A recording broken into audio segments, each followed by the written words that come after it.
Señores y señoritas, muy pero que muy buenos días. Sean todos ustedes bienvenidos y bienvenidas a otra clase de historia. Soy su profesor Víctor Urbina. Tengo el agrado de aquí de estar con el aula 104 del ciclo espacial de la Presa San Marcos. Hoy, ¿qué estamos hoy? Hoy estamos 10 de enero, ya empezó el año ya. 10 de enero del año 2023. Saludo también para nuestra tutora Janet Rubina, que está aquí desde las 5, 6, 7 de la mañana tratando de que todo esto funcione con normalidad. A ver, espérenme.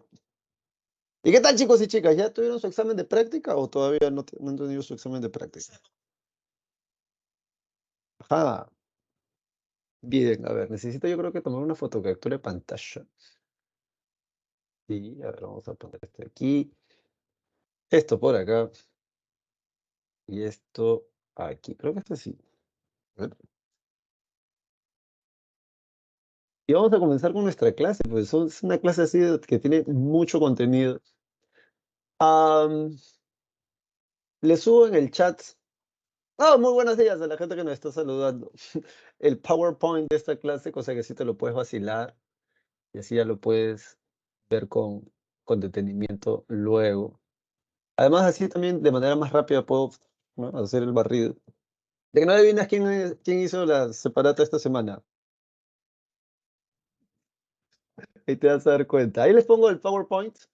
Muy buenos días. Ah, ya, ahí está la tutora saludándonos. Gracias a la tutora. La única tutora que nos saluda, por cierto, cuando mando saludos a los tutores. Gracias a la tutora Janet Rubina, que está aquí también, siempre pendiente que todo esto funcione. Profesor, ya entró a clase. A ver, profesor, ya tiene clase, por si acaso.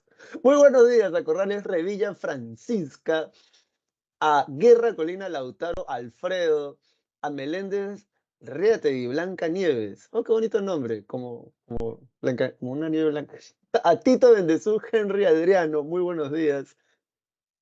Y a Javier Abanto María Lice, también la única tutora que nos comenta en el chat.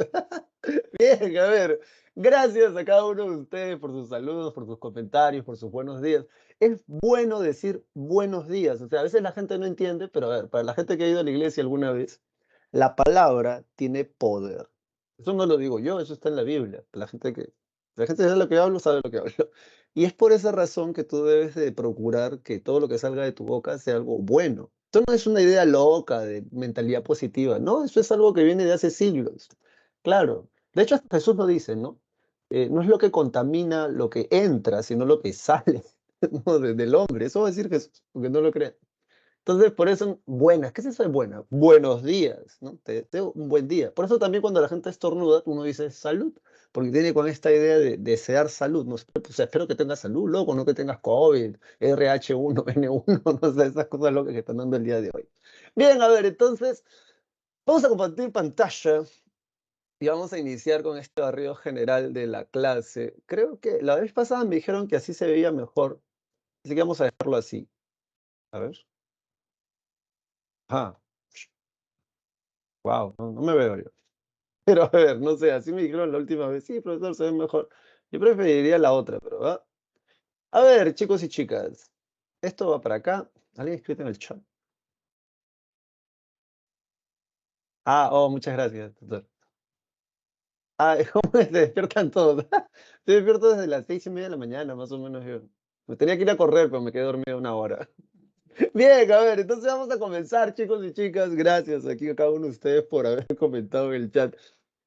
Como yo les digo, o sea, no es cosa fácil estar animado frente a una cámara de video. Sí, sí, sí, me queda todavía la tarea pendiente, poner caritas así para un público. Voy a poner la foto de un público detrás de la cámara esta. Bien, a ver, entonces, ¿de qué va esta clase de ahora? Esto va desde la ilustración hasta la restauración. Voy a hacer un barrido rápido porque ya sabes que ya tienes el PowerPoint, así que te lo puedes vacilar. Y bueno, vamos a hablar de qué cosa es la ilustración en esta clase, vamos a hablar de los principales representantes de este movimiento ideológico que nace en la burguesía. Si no sabes qué es la burguesía, en esta clase te lo voy a recordar porque ya lo venimos hablando desde la Edad Media en realidad. La enciclopedia. En mis tiempos había una vaina que se llamaba Encarta y luego Wikipedia se hizo más famosa. Ya fue. Ya te voy a explicar qué es la enciclopedia. ¿Qué es el despotismo ilustrado? Que es algo bastante sencillo. Es fusionar. el absolutismo monárquico con algunas de las ideas de la Ilustración. Ya lo vamos a ver en clase. ¿Quiénes son los representantes del despotismo ilustrado? Aquí tenemos a varios monarcas, básicamente son monarcas. ¿Cuáles son las características? Todo lo que te puedan preguntar en el examen general de ingreso, ¿no? De ahí nos vamos a pasar a la independencia de las 13 colonias, cuáles fueron sus causas, sus antecedentes, los hechos principales y obviamente cuáles son las consecuencias de esto. El desarrollo de estas luchas por la independencia de lo que en la actualidad se llama Estados Unidos, el Tratado de Versalles, que vale la pena que lo tengas presente porque recuerda que la Primera Guerra Mundial termina con la firma del Tratado de Versalles. Esta es, o sea, han habido varios tratados de Versalles, pero los más famosos son el de esta, que es de la independencia de las 13 colonias, y el otro que es de la Primera Guerra Mundial. Si en el examen general te preguntaran y la respuesta tuviese, ¿no?, que ver con Tratado de Versalles, créeme que te van a dejar bien en claro de qué época se trata. Estamos hablando aquí del siglo XVIII, esto es 1783. La Primera Guerra Mundial ocurrió en el siglo XX, así que pida esa idea. Luego de esto vamos a hablar de la Revolución Francesa y por qué es tan importante la Revolución Francesa, por ejemplo, vista desde la actualidad. La actualidad en nuestro país, lamentablemente, están ocurriendo desgracias. ¿Has visto en esto de lo que está sucediendo en el sur? En un solo día se han bajado a más de 10 personas, asesinados. Y es lamentable realmente esto, porque son otras realidades, ¿no? Son otras realidades diferentes a las ciudades de la costa, por ejemplo, como Lima. Dicho esto, vamos a ver justamente por qué es importante esto de la Revolución Francesa, qué pasó, por qué mataron al rey. Hay todos tipos que tú los ves acá en pantalla. María Antonieta y Luis XVI les cortaron la cabeza. ¿Qué pasó? Por qué fue así? Vamos a ver los periodos de la Revolución Francesa, que es como Star Wars, como el Imperio Romano, monarquía, república, imperio. Esas son las tres etapas de la Revolución Francesa. Y cada etapa se subdivide en periodos más cortitos. Los estados, por ejemplo, el periodo de la monarquía se subdivide en los estados generales, Asamblea Nacional, Asamblea Constituyente y Asamblea Legislativa. Y luego de eso viene la república, que se divide en convención, directorio y consulado, y luego viene el imperio. Dicho esto, bueno, acá en el Imperio es donde vamos a hablar de Napoleón Bonaparte, ¿no?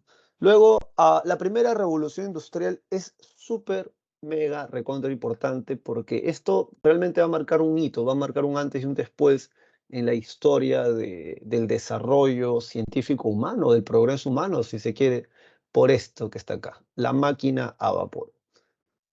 Antes, la fuerza que necesitábamos para levantar cosas, para poder mover cosas o para poder hacer cualquier cosa realmente era mano de obra de seres humanos o de animales. Pero con la máquina a vapor ya comenzamos a utilizar eso, máquinas, para poder mover cosas y en ese sentido esto es la base de toda la primera revolución industrial. Se convierte en un hito en realidad esto de la máquina a vapor y si hay tiempo, pero o sea, ya cuando lleguemos a la revolución francesa ya vamos a estar corriendo realmente, así que ahí necesito que prestes mucha atención.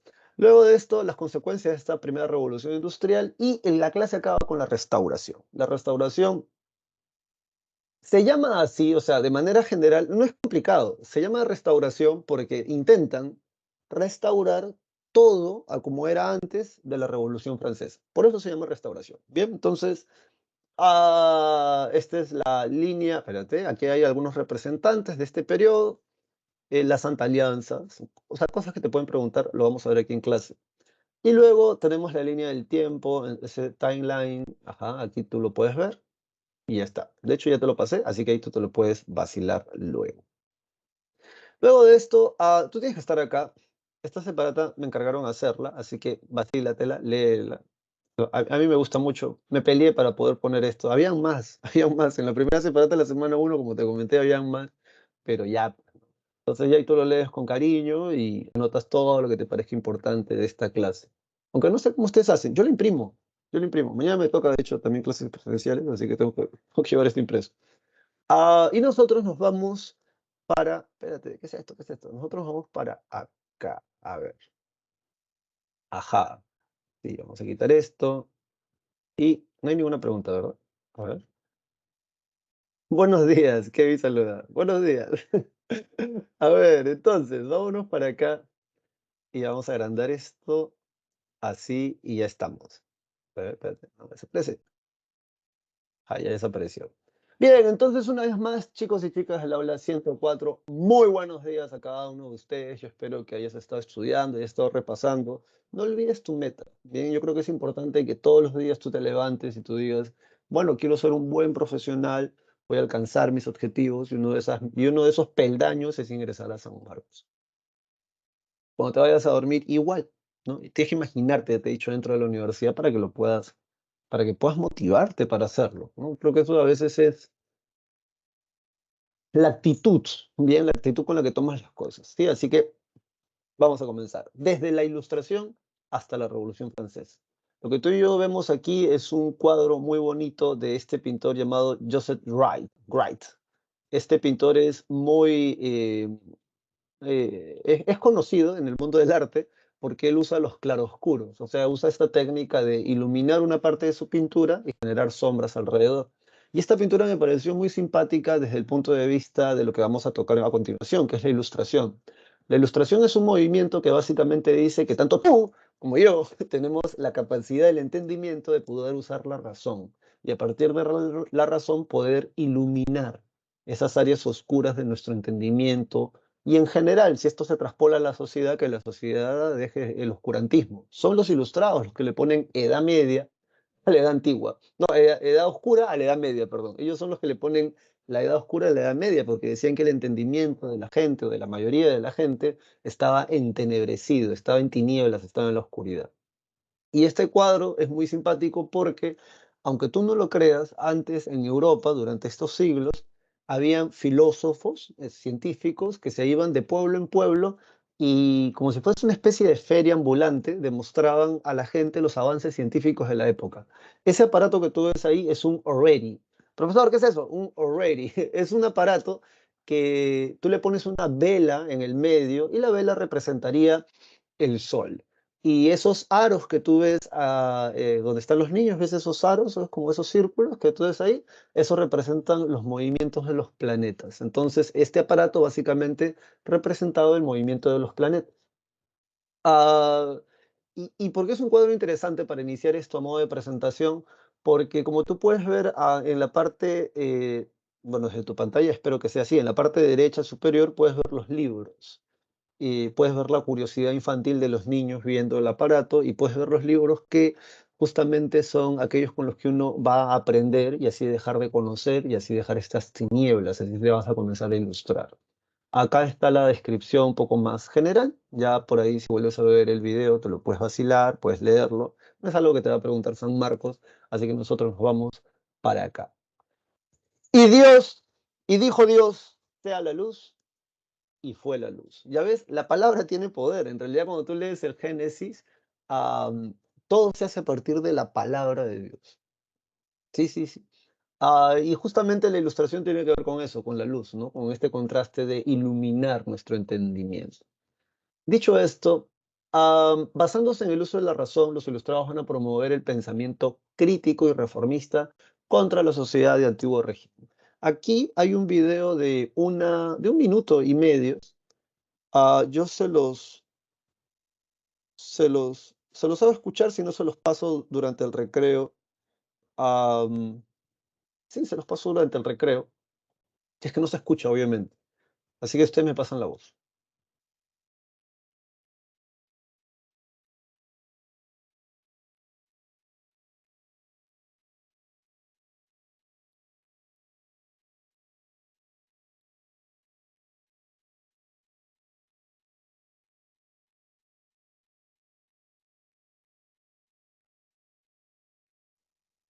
Espérenme. Que no ponen del cúnico. Necesito cuadrar esto. Ajá. Ya, uno, dos y tres. Así va.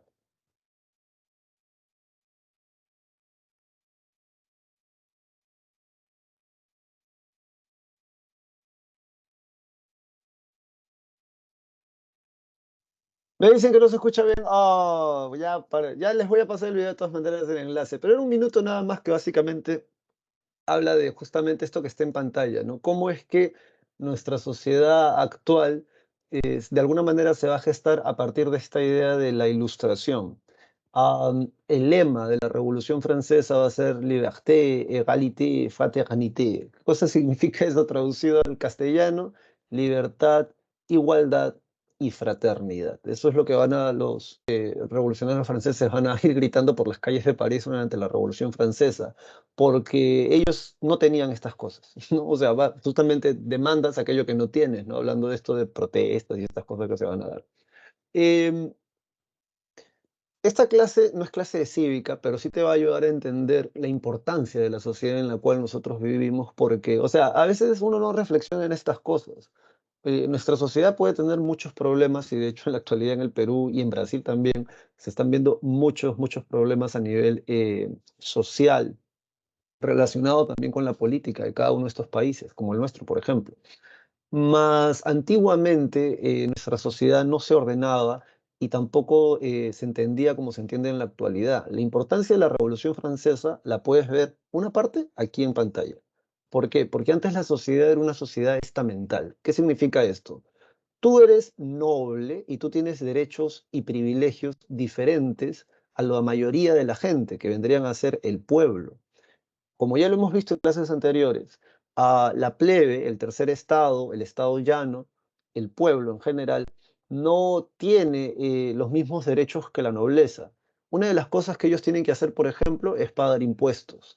Y en el caso de este nuevo grupo social que es la burguesía, ya en clases anteriores te había dicho, son gente que compra, vende cosas, te pueden prestar dinero, son como empresarios, ¿no? En la actualidad, porque ellos tienen su propio negocio, ¿no? Ellos no piden trabajo, ellos generan trabajo. Bien, entonces, esta gente se da cuenta de que no tiene acceso, por ejemplo, a gobernar o a poner una ley, y esta gente comienza justamente a criticar este tipo de sociedad, los burgueses, porque la Ilustración, por cierto, es un movimiento burgués.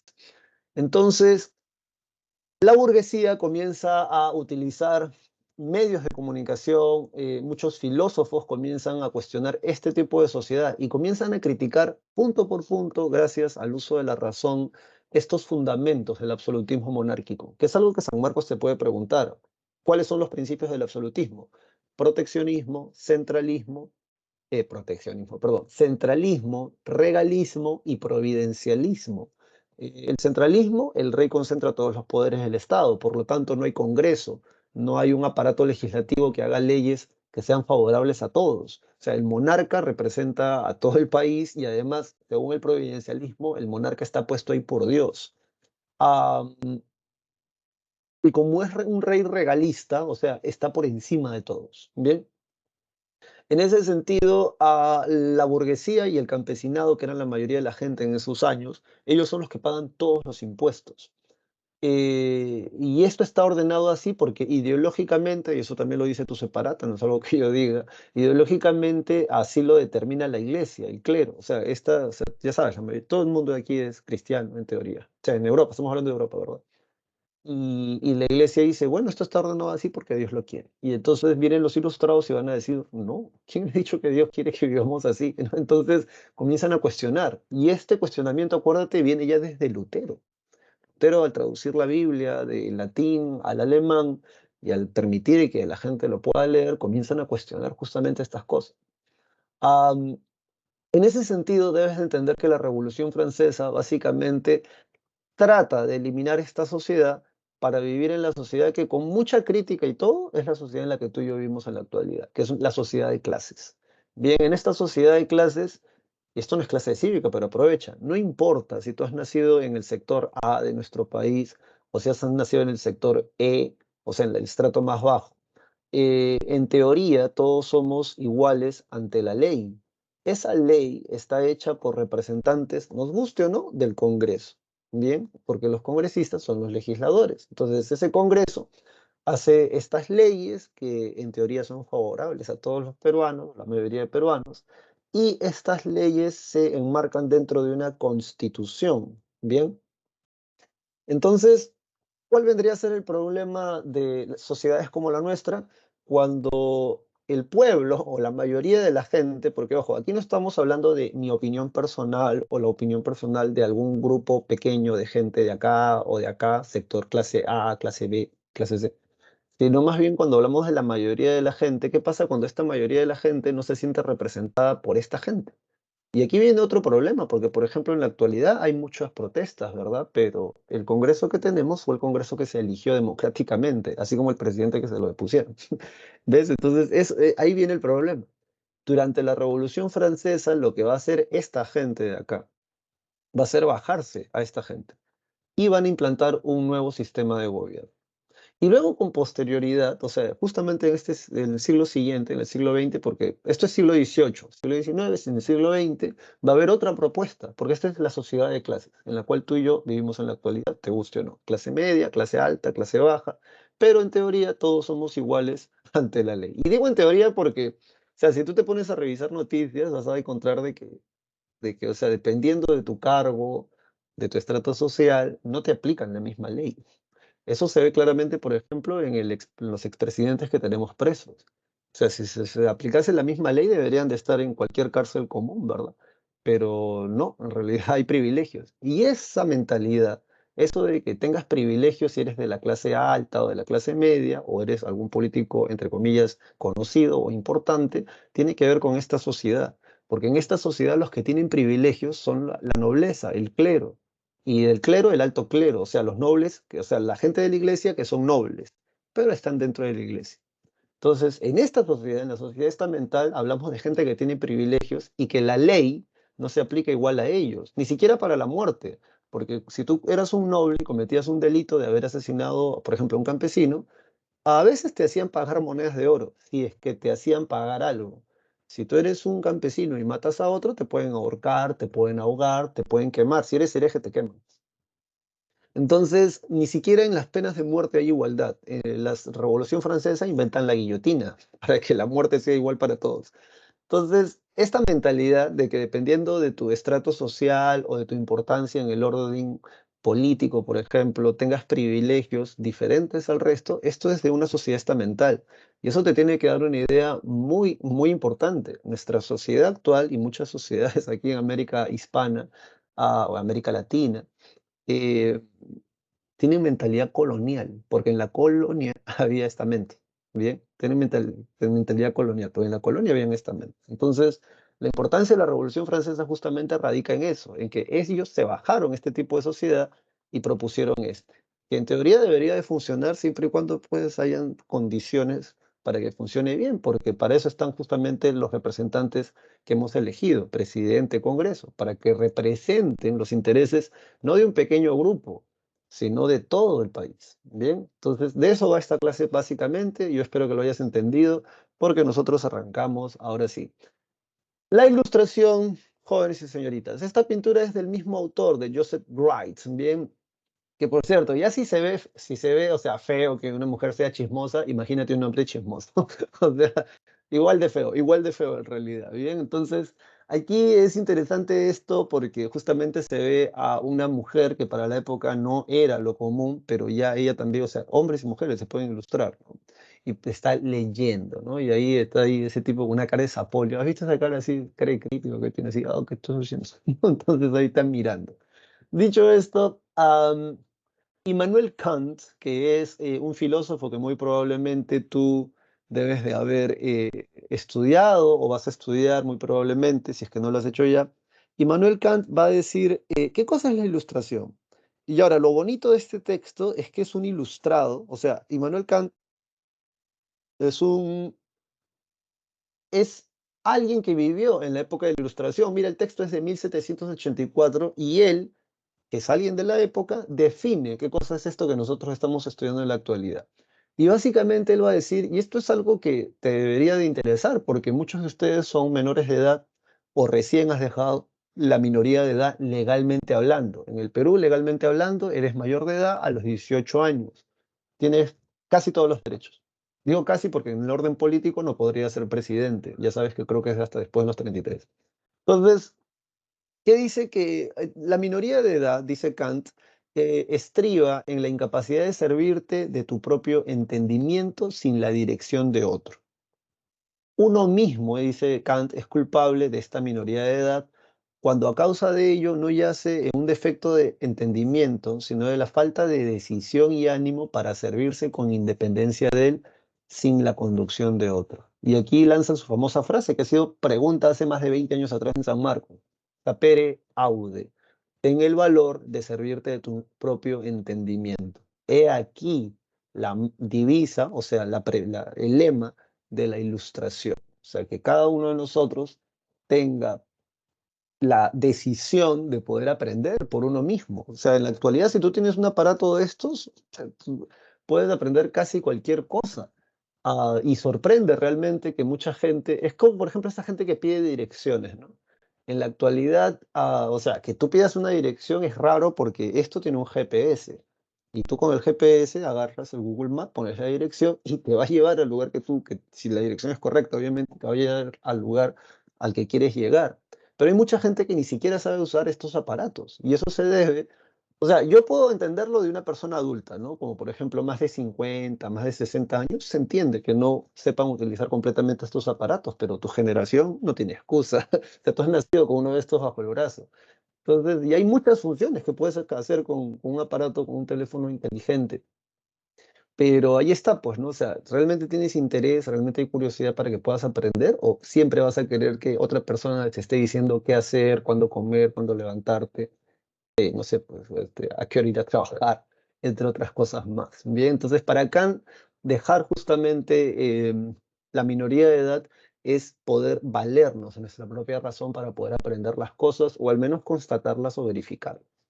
Dicho esto, estos son los representantes de la ilustración. En tu separata por ahí te hemos puesto, sí, te hemos puesto tres nada más, pero antes habían más. De hecho, yo los quité. En el PowerPoint vas a encontrar hasta uno o dos más vas a encontrar en el PowerPoint. En ese sentido, ¿qué cosa es la ilustración ya en términos, digamos, más concretos? La ilustración es un movimiento ideológico burgués basado en el uso de la razón. Son palabras claves. Bien, ideología, ¿qué cosa es? Es una manera de entender cómo debería de darse la política.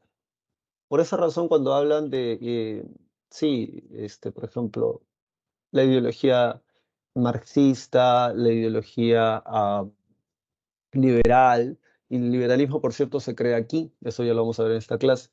De todas maneras, es un concepto que lo vamos a volver a revisar en nuestra siguiente clase de Historia Universal, el término ideológico, que es cómo debería de darse el Estado, qué políticas de Estado deberían de haber. Y burgués, ya sabes, es una clase social que nace a partir del siglo XI, o sea, del año 1000 en adelante. Compran, venden cosas, te pueden prestar dinero, son como empresarios, o vendrían a serlos en la actualidad. Hay grandes empresarios y hay microempresarios. Hay alta burguesía, que son los que tienen más plata, y hay pequeña burguesía. Estos van a promover el uso de la razón, promueven un pensamiento crítico, o sea, van a cuestionar. ¿Qué cosa van a cuestionar? La sociedad estamental, o también conocida como la sociedad de antiguo régimen. Dice, ¿no? Promueven el pensamiento crítico y reformista contra la sociedad de antiguo régimen o la sociedad estamental. Eh, Como información básica, lo mínimo que puedes saber surge durante el siglo de las luces. Profesor, ¿cuál es el siglo de las luces? El siglo XVIII, o sea, 1700 en general. Y esto surge primero en Inglaterra, tomando como base las ideas de John Locke, basta con eso. Alcanza su apogeo, y esto sí también es importante, porque el apogeo de la ilustración, si bien es cierto que nace en Inglaterra, pero su apogeo se consigue en Francia, ¿bien? Donde además adquiere un camis, un cáliz, un espíritu combativo contra la sociedad antiguo régimen o contra el absolutismo. ¿Cuál es el absolutismo? El monarca gobierna con todos los poderes, ¿no? Gracias a tres principios: centralismo, providencialismo y regalismo. Características, de aquí justamente de la ilustración viene esta idea de la libertad, porque como ellos vienen de una sociedad estamental, en la sociedad estamental, también conocida como sociedad de antiguo régimen, son sinónimos: sociedad estamental, sociedad de antiguo régimen. Am, en esta sociedad hay restricciones a nivel económico, político, religioso y social. Una restricción a nivel político: tú, si eres un plebeyo, no puedes ser un gobernador, o la gente no puede votar por ti. En términos religiosos, solo hay una religión, no hay libertad para que tú escojas otra. En términos económicos, solo hay un comprador, solo hay un vendedor, la monarquía. Las colonias tienen que comprarle y venderle solo y solo mercadería a la colonia. Y así. Por eso ellos van a proponer este término de libertad. Así que cuando tú pienses en la ilustración, piensa también en esa palabra, libertad, porque los ilustrados van a pedir eso, libertad para varias cosas, libertad para poder comprar y vender a quien quieran, libertad religiosa para elegir o no el credo que quieran, libertad en política para poder votar o no por quien quieran, etcétera. Prima la razón, hay una idea de optimismo, hay una fe en el progreso. Esta fe en el progreso tiene que ver con esto que está acá. O sea, que todos los avances que se creen a partir de esto de hacer uso de la razón tienen que servir para hacer que la sociedad prospere. Bien, de hecho es algo muy bonito en términos ideológicos o humanos, pensar que durante estos años se pensaba que mientras el ser humano progresase más, o sea, mientras tuviésemos mejores condiciones materiales y de vida, seríamos más felices. Es curioso encontrar que eso no te da la felicidad. Profesor, no entiendes. O sea, a veces uno piensa que si tuvieras algo más, serías feliz. Profesor, sigo sin entender. Es un tema muy tratado y en psicología también se ve mucho. Lo que pasa es que a veces uno piensa y dice, no, bueno, cuando sea fin de año, voy a festejar, ¿no? Entonces voy a liberarme, voy a relajarme, voy a ser feliz. Cuando sea mi cumpleaños, voy a ser feliz. Cuando ingrese a San Marcos, voy a ser feliz. Cuando, no sé, pues sea el cumpleaños de mi mamá, Día de la Madre, voy a ser feliz. Pero hay gente que lo reduce aún más, porque yo estoy hablando de fechas especiales, pero hay gente que lo reduce aún más a cuestiones materiales. Cuando tenga mi casa voy a ser feliz, cuando tenga mi auto voy a ser feliz. Y entonces la idea era de la idea de ese tiempo era esa, ¿no? Que en la medida en que se mejoren las condiciones materiales de la sociedad en este tiempo, y todavía se piensa así, la gente va a ser más feliz. Y bueno, lo que se descubre y lo que ya se confirma en la actualidad es que no. En realidad la forma en cómo tú te sientes es como tú percibes el mundo. O sea, si tú no puedes ser feliz acá, puedes tener de todo, pero no te vas a sentir conforme. De hecho, esto lo dije en otro salón, en otra clase, que es que no necesitas ninguna excusa para ser feliz. Pero bueno, volviendo al tema de la clase, que es lo que te podrían preguntar, en el siglo XVIII justamente se pensaba de que este desarrollo de la razón iba a permitir que se creen o que se mejoren las condiciones materiales de los seres humanos, de las sociedades, a mejorar, por ejemplo, el sistema de salud, sistema educativo, sistema de limpieza, qué sé yo. Y eso va a hacer que el hombre progrese. Bien, eso va a hacer que el hombre vaya para adelante, que las sociedades vayan hacia adelante, que progresen. Y por eso dice optimismo o fe en el progreso. Y bueno, la cosa es que en las primeras constituciones, como lo vamos a ver más adelante, había esta idea de que el derecho a ser felices, aunque tú no lo creas, eso estaba escrito en constituciones, y creo que en la nuestra, en la primera constitución también, y luego eso se va a reemplazar por el bienestar social. Ya te lo explicaré más adelante. La teoría del buen salvaje tiene que ver con la idea de el ser humano es bueno por naturaleza y la sociedad lo corrompe, o el ser humano es malo y por esa razón la sociedad también es mala. Esa es la teoría del buen salvaje. Y bueno, en este tiempo mucha gente pensaba que en realidad el ser humano es bueno por naturaleza y para que siga siendo así, lo que hay que hacer es educarlo. O sea, racionalmente hay que educarlo. Y bueno, espíritu crítico, ya sabes, contra las ideas del absolutismo. Dicho esto, am, tenemos esto que está acá. Y bueno, ¿qué cosa van a proponer los ilustrados en estos tópicos? En política, los ilustrados van a proponer la división de los poderes del Estado. ¿Qué significa esto? Bueno, habían dos versiones. Unos proponían que el monarca sea el poder ejecutivo y otros decían no necesitamos el monarca, lo que necesitamos es un presidente electo democráticamente. Entonces, de todas maneras, aquí lo que están proponiendo es que el monarca no concentre todos los poderes del Estado, que él sea poder ejecutivo, legislativo y judicial. Número dos, respeto a los derechos naturales como el derecho a la vida, la libertad, la igualdad entre todos, ¿no? O sea, no que hay nobles y hay plebeyos, no, todos somos iguales. Y también algo muy importante que en la actualidad hay gente, o sea, hay gente que no lo entiende porque no ha estudiado este tema. Tú ya más o menos vas a ir entendiendo esto, que es el respeto a la propiedad privada. Esta gente en Europa, en Francia, que es el tema que vemos, viene de la sociedad estamental, de la sociedad antiguo régimen. En la sociedad estamental, en la sociedad antiguo régimen, en teoría, todo es del rey. No hay un respeto a la propiedad privada porque si el rey quiere, te puede quitar todo. Como el rey tiene, él es la ley y él tiene el poder absoluto, él sí dice, ¿saben qué? Maten a toda esta familia y quedémonos con sus bienes, lo hacen. Bien, porque no hay nadie que le ponga un alto al rey, eso es regalismo. Entonces, los liberales, que básicamente nacen de la Ilustración, van a proponer el respeto a la propiedad privada, que esté además escrito en ley, o sea, que eso sea una ley, que si yo compro algo, el Estado debe de garantizar que eso es mío y nadie me lo puede quitar. Y si alguien transgrede mi propiedad privada, que el Estado se encargue de castigar a esa persona. De ahí la importancia justamente de por qué es tan importante esta idea de la propiedad privada y del respeto a la ley para los liberales. Te informo que aquí en el Perú hay muy pocos liberales, o sea, liberales totales, ¿no? Acá lo que tenemos es una combinación son liberales a veces en lo económico y muy conservadores en términos políticos o sociales, ¿no? La gente que se dice derecha sobre todo. En economía tenemos el librecambismo con la fisiocracia y su famosa frase laissez-faire, laissez-passer, que significa dejar hacer, dejar pasar, y la escuela clásica o escuela económica de Adam Smith, ya lo vamos a ver en un momento. En economía esta gente va a proponer la libertad para comprar y vender a quien a mí se me dé la gana. Por eso te decía, la palabra clave es la libertad, porque acuérdate que la doctrina en ese tiempo es el mercantilismo, acumulación de metales como forma de obtener sí, de obtener riqueza y además los monopolios comerciales. ¿Qué significa esto? Que un solo comprador, un solo vendedor, las colonias solo le pueden comprar, en el caso del Virreinato del Perú, a España. Los ilustrados ya van a estar diciendo que no, que si yo quiero comprarle o venderle a otro país porque no es más favorable, déjame, porque yo tengo, es mi dinero, y si es mi dinero, yo debería de tener la libertad, propiedad privada, mi dinero, de poder comprar o venderle a quien yo quiera. Además, también recuerda que en la Edad Media existen los gremios. Tú no puedes hacer panes si tú no estás dentro del gremio de panaderos.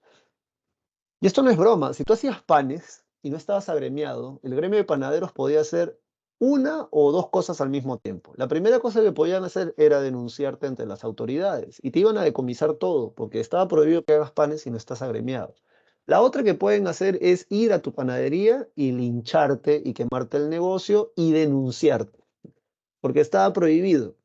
Los ilustrados van a decir, es mi plata, yo debo de hacer con mi dinero lo que a mí se me da la gana, y si yo quiero hacer panes, debería de tener la libertad de poder hacerlos y que nadie me diga nada. ¿Ves? El término libertad cómo aplica para todo esto.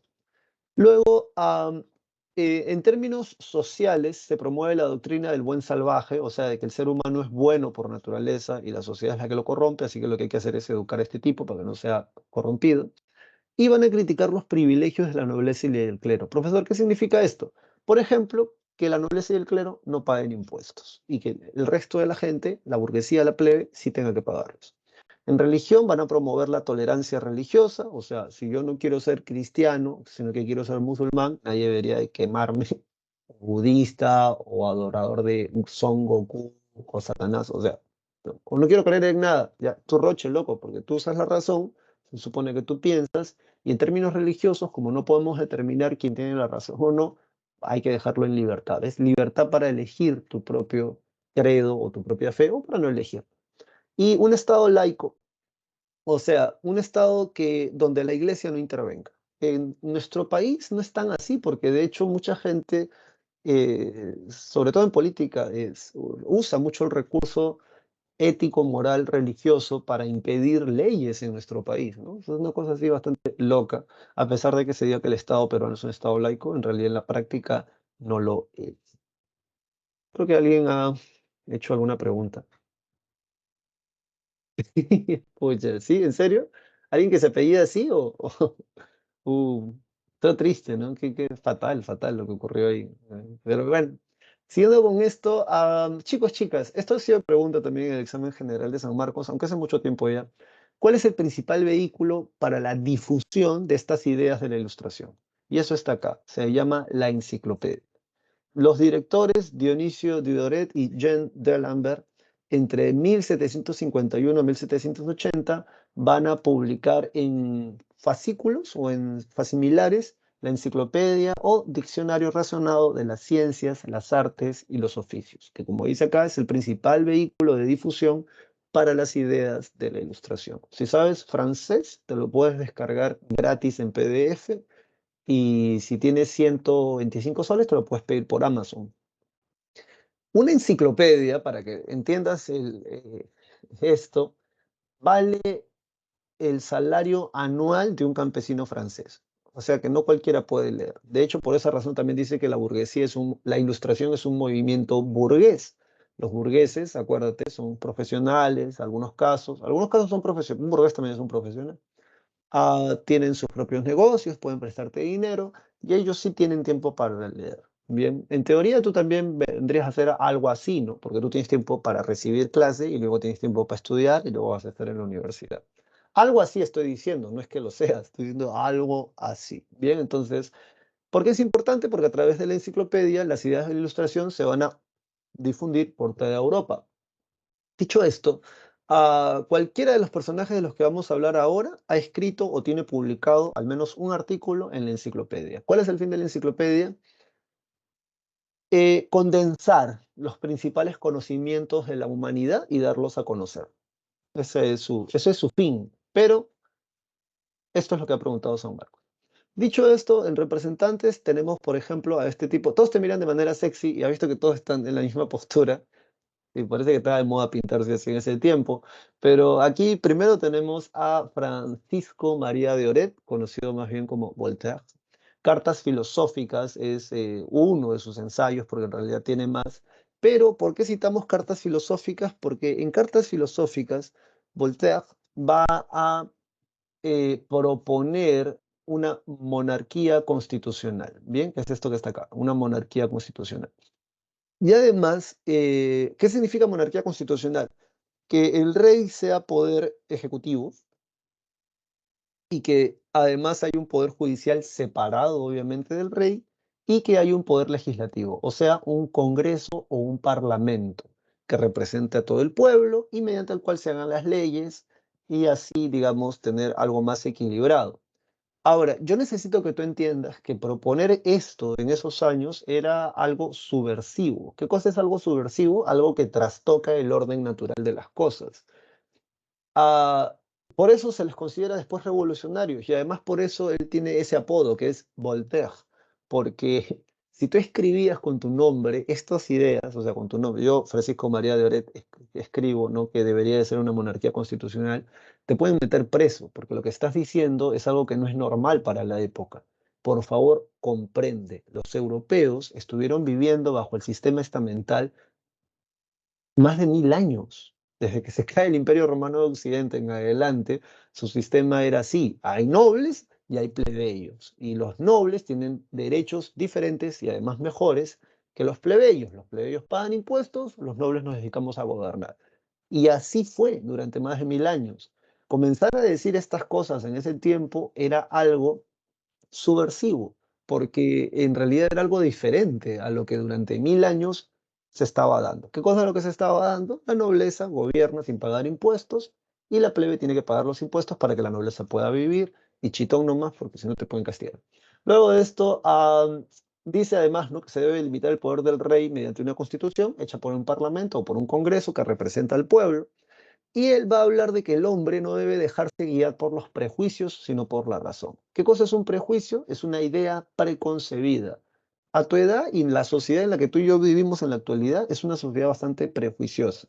Tú dirás, ¿por qué? Bueno, porque, por ejemplo, una de las cosas que me ha pasado, me sigue pasando, y me imagino que, yo espero que pronto acabe esto, pero es que aquí en el Perú, por lo general no reciben a la persona, reciben a la ropa.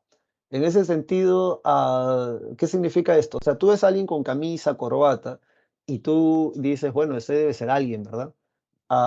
Pero tú ves a alguien con polera, con polo, y te dices, este es uno más. Y te digo porque a mí me ha pasado eso en la pre. O sea, en la pre a veces cuando habían reuniones de trabajo presenciales, ahora todas son virtuales, pero cuando habían presenciales, iba pues como cualquier mortal, ¿no? O sea, con un polo, un jean, tenis, y el vigilante, pues yo entraba y saludo por una cuestión o sea, así he sido educado, ¿no? Buenas tardes, buenos días, y paso.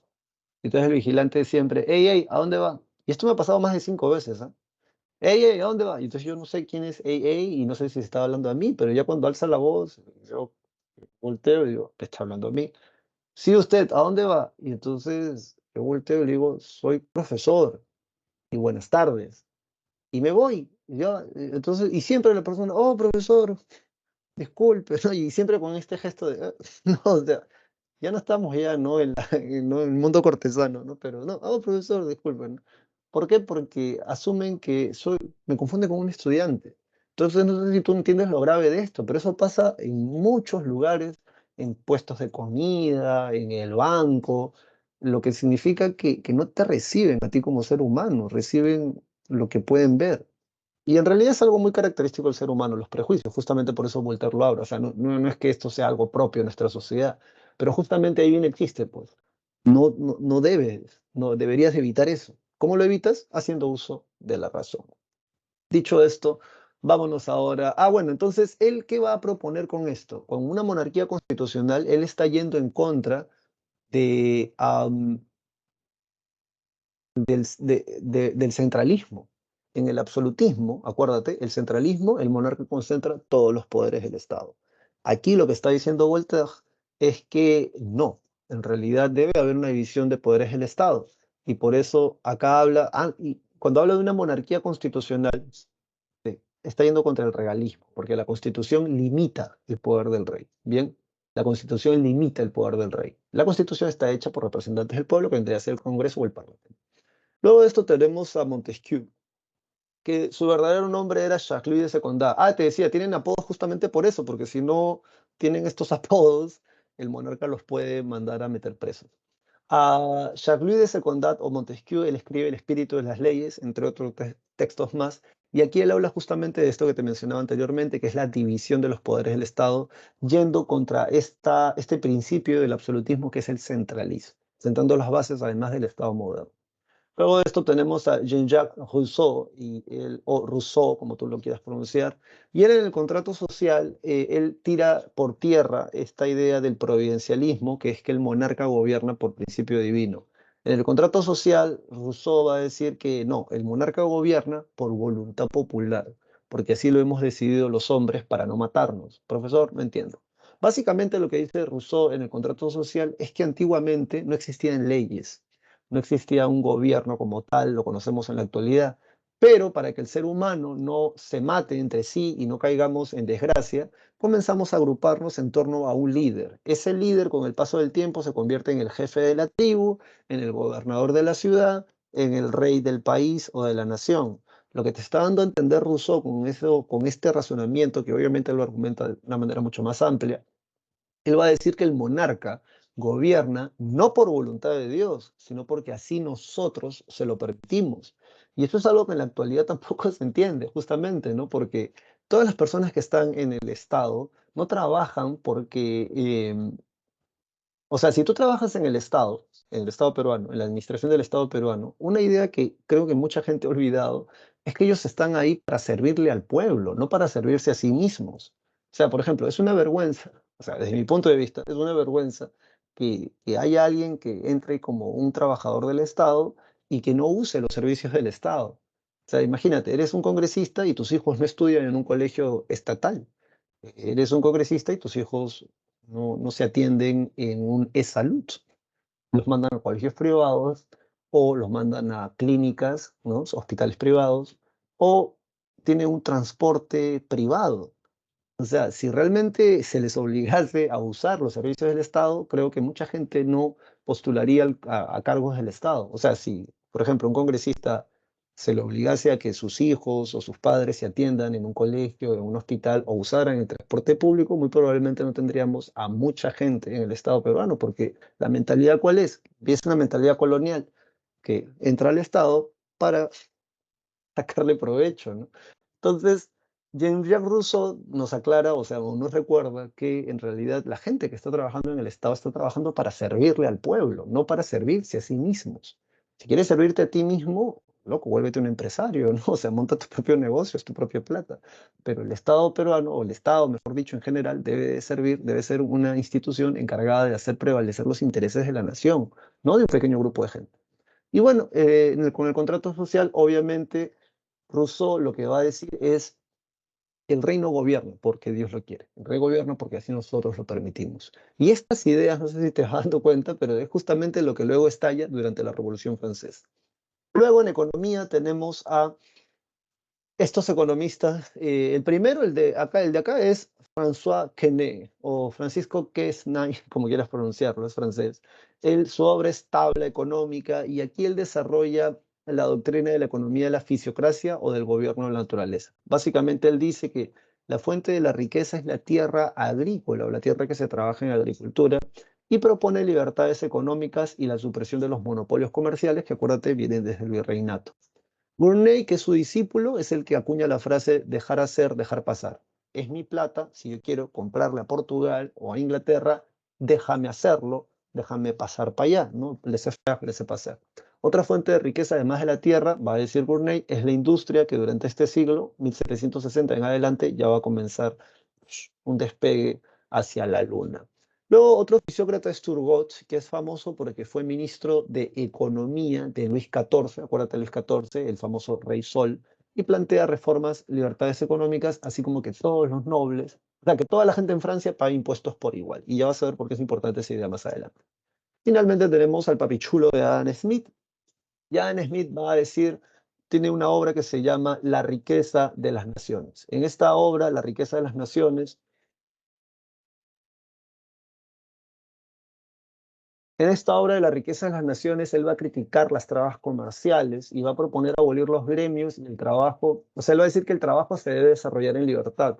Los gremios son restrictivos, ¿no? O sea, tenían su función durante la Edad Media, pero ya en esta época del siglo XVIII hay gente que quiere montar su propio negocio, que quiere montar tu propio emprendimiento, vendría a ser en la actualidad.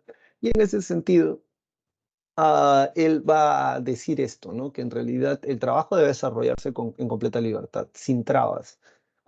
Y bueno, otra de las cosas que él va a decir, que está muy en consonancia con la época, es que todos paguen impuestos por igual, sin distinción de que si es un noble o si es un plebeyo.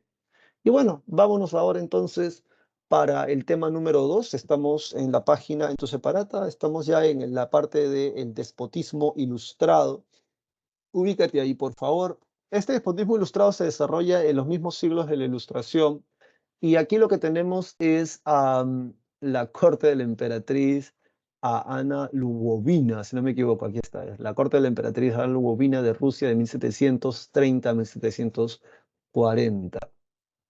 Acuérdate que ya para esta época la corte es la nobleza que ha sido sometida, que es este proceso que viene a estallar ya para inicios de la edad moderna. Y ya, sí, sí. Y bueno, ¿qué cosa es el despotismo ilustrado? Eso es algo muy sencillo en realidad si has estado estudiando los temas anteriores, pero básicamente es esto, es fusionar alguna de las ideas del absolutismo no, es fusionar el absolutismo monárquico con algunas ideas de la ilustración. Eso es el despotismo ilustrado. Profesor, no entiendo. Los ilustrados van a proponer reformas o mejoras a nivel educativo, a nivel administrativo en el gobierno, en tecnología van a inventar varias cosas. Entonces, los monarcas absolutistas desean seguir siendo monarcas absolutistas, pero no pueden negar los avances de la Ilustración. Entonces, lo que ellos van a hacer es tomar algunas ideas de la Ilustración, los mejores avances, las mejores propuestas, que les permita seguir a ellos siendo monarcas absolutistas y obviamente implementar estas mejoras que trae la Ilustración. Pero se van a negar a otras cosas. Por ejemplo, se van a negar a que todos paguen impuestos por igual, a eso se van a negar. Se van a negar a que el monarca renuncie a su poder absolutista. Por lo tanto, no van a permitir que haya un Congreso o que haya un Parlamento. Leyendo la definición, que es la que te debes de aprender, sistema de gobierno que intentó conciliar, ya ves, el absolutismo, palabras claves, con algunas de las ideas de la Ilustración. Lo mismo que te he dicho yo. Surge en Europa en la segunda mitad del siglo XVIII como un intento de los monarcas por modernizar sus estados, pero sin renunciar a su soberanía sin límites. Características: se promueve el progreso social, pero bajo el control de la monarquía, se implementan reformas inspiradas en la Ilustración y se reprimen las demandas populares. ¿Cuáles van a ser las principales reformas? Se organiza la burocracia. Acuérdate que los burócratas son los que trabajan para un Estado o en este caso para una monarquía o un reino. Se va a permitir la tolerancia religiosa y el regalismo, o sea, el monarca sigue siendo gobernando sin límites.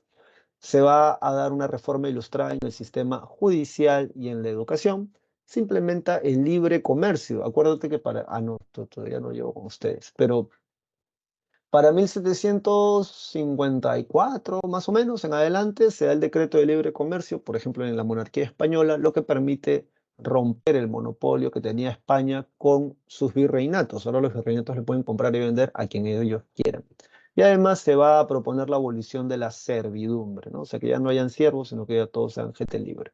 Esos son los principales monarcas representantes del despotismo ilustrado de cara a tu examen.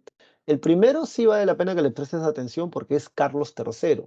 Carlos III es el monarca de las reformas borbónicas. Bien, así que por eso vale la pena que te lo aprendas.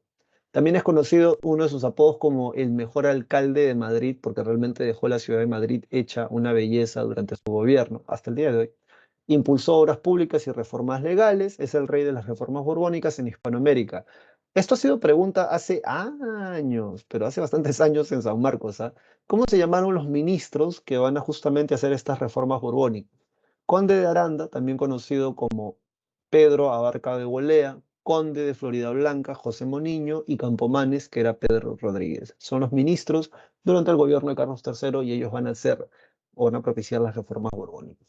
Luego de esto tenemos a Federico II el Grande, y va a promover una reforma cultural, la educación, y va a abolir la tortura, bravo, y oficializó la tolerancia religiosa en Prusia. Luego también tenemos a estos que son famosos, que es la emperatriz María Teresa y a su hijo José II de Austria. ¿Por qué son famosos? Por esta frase que está acá, que básicamente resume lo que vendría a ser el despotismo ilustrado. Todo para el pueblo, pero sin el pueblo. ¿Qué significa esto? Recuerda que la ilustración propone que la plebe, el pueblo, tenga representantes en el gobierno a través de un parlamento o de un congreso. Todo para el pueblo, o sea, vamos a coger algunas ideas de la ilustración para mejorar la sociedad, el país, modernizarlo, pero sin que el pueblo tenga participación en el gobierno, o sea, sin que haya un parlamento o un congreso que limite el poder del monarca. Y se acabó el chiste. Luego de esto tenemos a la emperatriz Catalina II la Grande, y ella va a fundar la Sociedad Libre de Estudios Económicos, seculariza los bienes de la iglesia en sus territorios y mantuvo correspondencia con gente como Voltaire y Diderot. Y ya está. Eso es todo lo que vamos a ver por el despotismo ilustrado.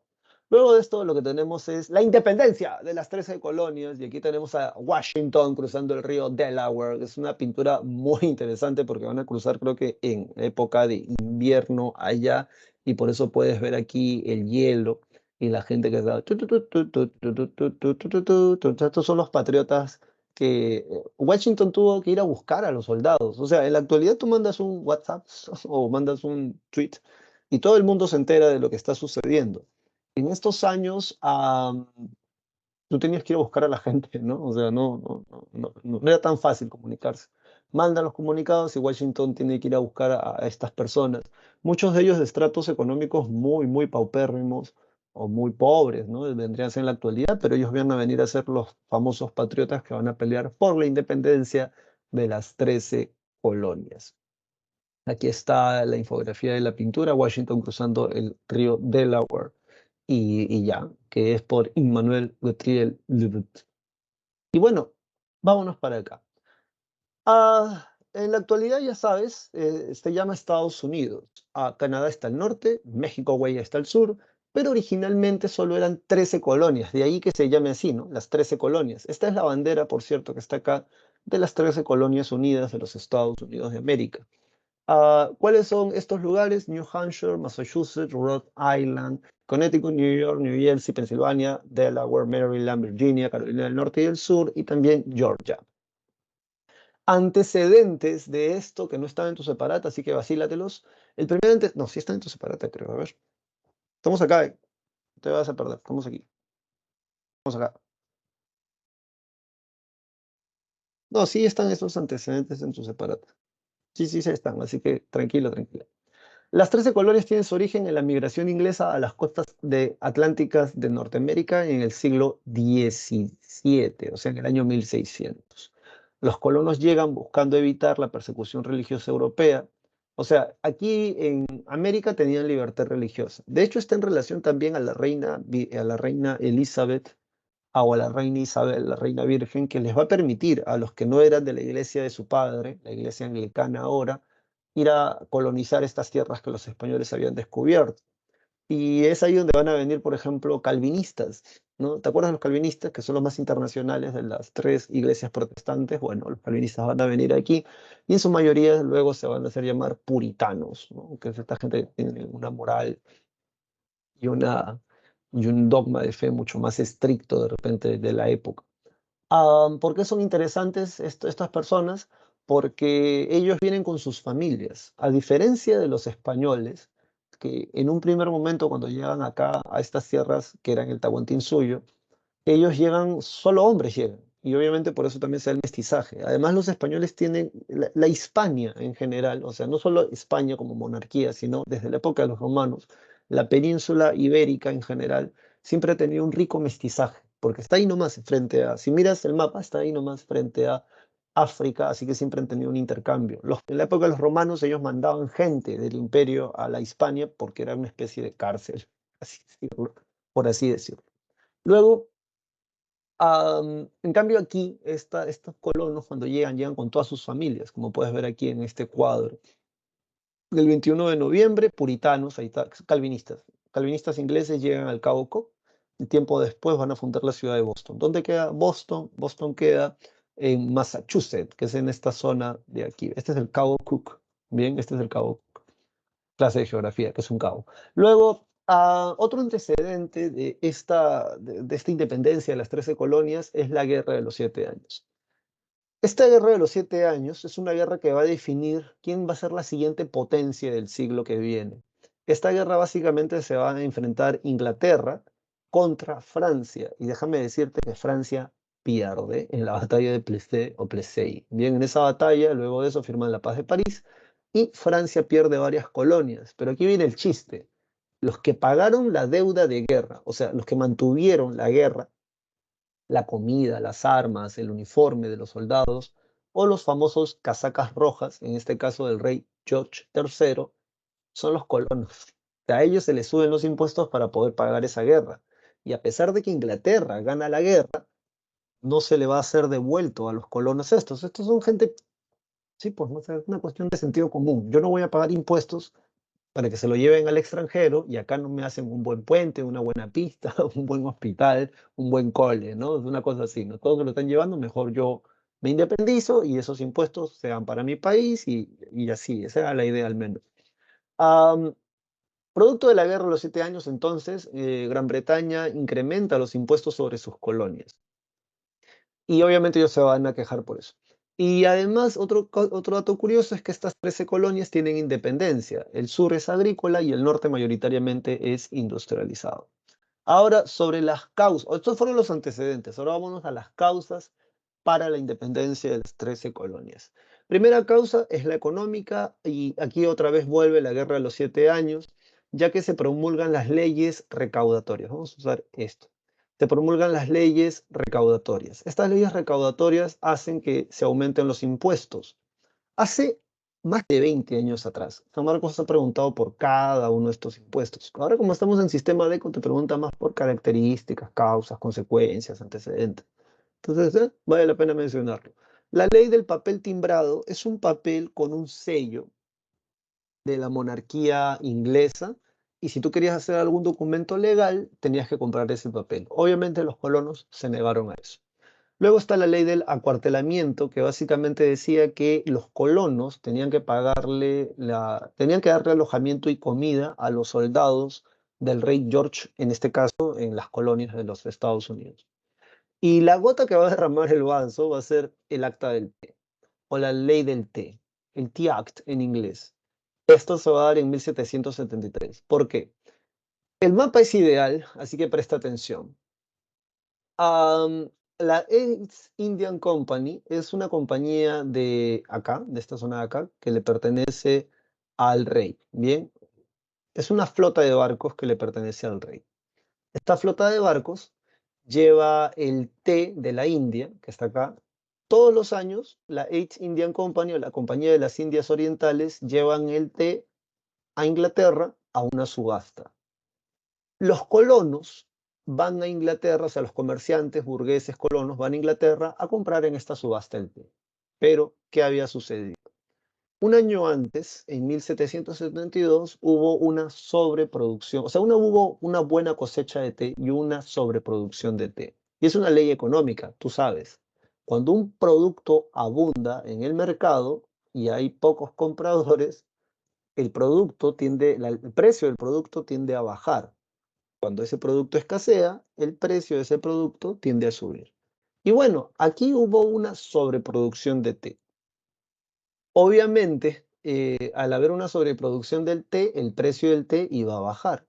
Entonces, lo que hace el Parlamento inglés para evitar tener pérdidas económicas es modificar la ley.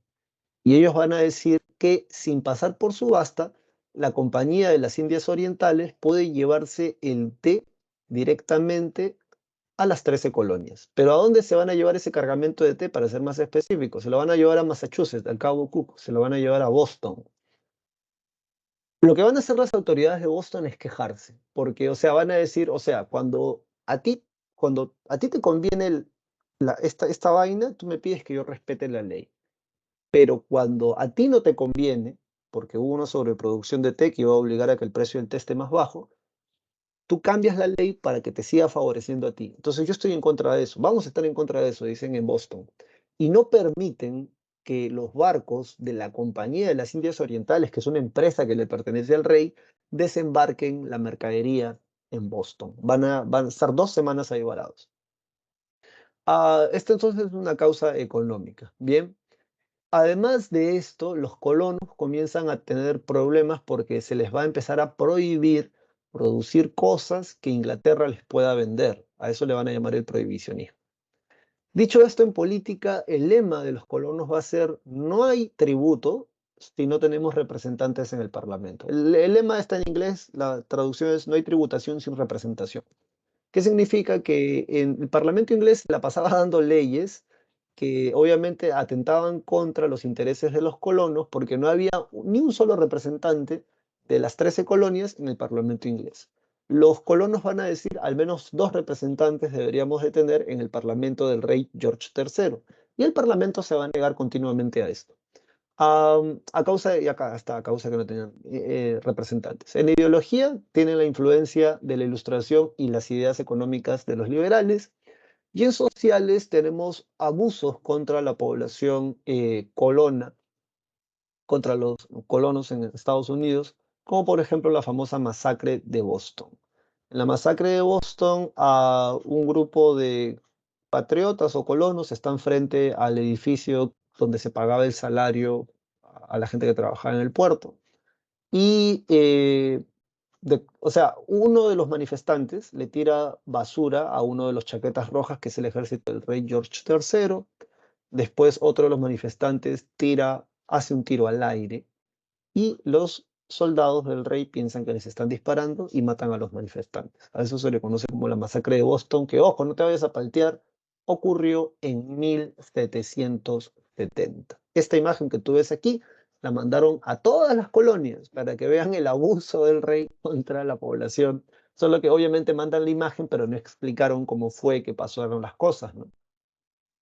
Y bueno, producto de esto entonces, lo que tenemos ahora es el motín del té. En este motín del té, en Boston dice, se arrojó el cargamento de té al mar. Eso creo que es lo principal, lo mínimo que te puedes aprender, y esto va a ocurrir 3 años después de la masacre de Boston, y esto será por la ley del té. El 16 de diciembre de 1773, un grupo de colonos disfrazados de indios asaltó el barco de la Compañía Británica de las Indias Orientales, la East Indian Company en inglés, y arrojaron su cargamento de té al mar en protesta por la elevación de los impuestos a los productos importados. Este suceso es importante y eso de repente lo puedes escribir por allí, aunque está aquí en tu separata. Está en esta parte de aquí, así que ahí lo puedes subrayar. Este suceso es importante porque se considera el origen de la revolución de las 13 colonias de los Estados Unidos de Norteamérica. Bien, o sea, es importante. Luego, la cosa se está poniendo fea. ¿Por qué? Porque la compañía es una compañía de la monarquía inglesa. Es un acto subversivo, ¿no? Porque, o sea, son bienes de la monarquía inglesa que se están lanzando al mar y obviamente el rey va a pedir que se castigue a la gente que participó de esto. Los casacas rojas, que son el ejército del rey George III, van a comenzar a hacer las indagaciones y por ahí en un pueblo ocurre una escaramuza donde matan a soldados del rey. Y es aquí donde la cosa ya se está poniendo fea, porque una cosa es que tires té al mar y otra cosa es que mates a soldados. En ese sentido, ya esta gente, los colonos, se ponen las pilas y realizan el primer Congreso de Filadelfia. En el primer Congreso de Filadelfia, lo primero que deciden, así de manera cerrada, las 13 colonias, es romper vínculos comerciales con Inglaterra. Y en paralelo, piden tener representantes en el Parlamento de Inglaterra y su pedido va a ser denegado. O sea, acuérdate, siempre van primero por la buena y luego cuando ya la cosa está fea, comienzan a haber protestas. Y después la gente dice, qué violentos que son. No, pues, la gente primero habla y luego si no te dan pelota, de alguna manera tienes que hacerte escuchar. Y bueno, eso es producto de eso es que al año siguiente se da el segundo Congreso de Filadelfia y aquí la cosa ya, aquí tenían que decidir, ¿no? O sea, si seguían tratando con la monarquía y seguir siendo colonias o independizarse completamente. A pesar de que había un grupo de representantes de las colonias que querían todavía formar parte de Inglaterra, lo que va a ganar ganan la gente que quería la independencia y es allí donde a George Washington le piden organizar al ejército patriota. Luego él se va a convertir en el primer presidente de los Estados Unidos en 1789 y ahí lo tenemos a Washington yendo a buscar patriotas a todos los lugares posibles porque no tenían cómo defenderse, o sea, no tenían soldados, una cantidad considerable como para defenderse y por eso lo estaban buscando. Al año siguiente, en 1776, se da la declaración de la independencia de las 13 colonias de los Estados Unidos y el derecho de buscar la felicidad. Es un texto citado, y no sé si han visto o han escuchado hablar de esa película que interpreta a Will Smith, pero como te decía al inicio de la clase, esto que tú lees acá era inclusive una parte que estaba en nuestra propia constitución, en la primera constitución del Perú. Pero ya para finales del siglo XIX, o sea, siglo XIX, finales del siglo XIX, estamos hablando de 1899 en adelante hasta el siglo XX, esto se va a cambiar por el bienestar social. ¿Por qué? Porque, o sea, es algo un poco relativo, por así decirlo, ¿qué es la felicidad? Se dan cuenta de que el Estado no puede garantizar la felicidad de nadie. Básicamente, si te pones a leer sobre el tema, la felicidad depende de ti. ¿Y cómo interpretas tú la felicidad? De repente, para algunos de ustedes la felicidad es amanecerse jugando Dota o LOL o una vaina así. O para otros tal vez la felicidad sea reencontrarse con un familiar que está en el extranjero, qué sé yo. Entonces, como el Estado no puede garantizar tu felicidad, lo que se propone es el bienestar social, que es un conjunto de factores o condiciones que se tienen que encontrar para generar el bienestar de una persona. Buena educación, buena calidad de sistema de salud, transporte y trabajo, ¿no? Esas condiciones son las necesarias para alcanzar un buen bienestar social, o sea, que toda la sociedad esté en una época, en bienestar, ¿sí? Con bienestar. Pero durante estos años, la ilustración, la gente un poco más idealista, más poética también, van a lanzarse con esto, ¿no? Y van a decir, sostenemos como evidentes por sí mismas dichas verdades, que todos los hombres son creados iguales, todos, desde la selva hasta la costa, desde el norte hasta el sur, que son dotados por su creador de ciertos derechos inalienables, o sea, que nadie te los puede, o sea, ni tú mismo puedes renunciar a ellos que en estos derechos están el derecho a la vida, la libertad y a la búsqueda de la felicidad. Lo demás ya tú lo puedes leer, de hecho es un texto que se los puse ahí en la separata, y esta es la declaración unánime de de los 13 Estados Unidos de América, así se llama la traducción, ¿no? Y esto se va a dar el 4 de julio de 1776. Am, y bueno, ya obviamente estamos resumiendo mucho esto, pero ya para 1781 ocurre el conflicto final que básicamente se va a dar en la batalla de Yorktown. Y esta batalla de Yorktown es importante porque con la ayuda de Francia en Virginia o en Virginia van a derrotar a las tropas del rey George III. Bien, el 26 de septiembre al 19 de octubre de 1781, con la ayuda de la flota francesa que va a impedir que más tropas desembarcaran, más tropas inglesas, los colonos ganan la batalla de Yorktown. Bien, aquí tienes el esquema de batalla, cómo estaban dispuestos. Y bueno, producto de esto se firma el Tratado de Versalles de 1783. Dos cosas que te debes de aprender están en tu separata. Número uno, Inglaterra reconoce la independencia de las 13 colonias. Número dos, a España se le va a dar la isla de Menorca y a Portugal, Toboga y Senegal. Que por cierto eran cosas marginales, ¿ah? Profesor, no entiendo. Lo que pasa es que Inglaterra pierde, pero Francia pierde más. Y tú dirás, profesor, ¿cómo Francia va a perder si está apoyando a los colonos y los colonos finalmente ganaron la guerra? Lo que Francia quería era que le devuelvan territorios al oeste del río Mississippi, que son estas tierras que están como que por acá. Y Estados Unidos no lo va a hacer. Lo que yo quiero que tú entiendas desde este momento en adelante es que Francia se está metiendo en muchas guerras que no gana. Y de ganar, no recibe la inversión dada. ¿Y quién paga los impuestos de estas guerras? O sea, ¿quién mantiene estas guerras? El pueblo, la plebe.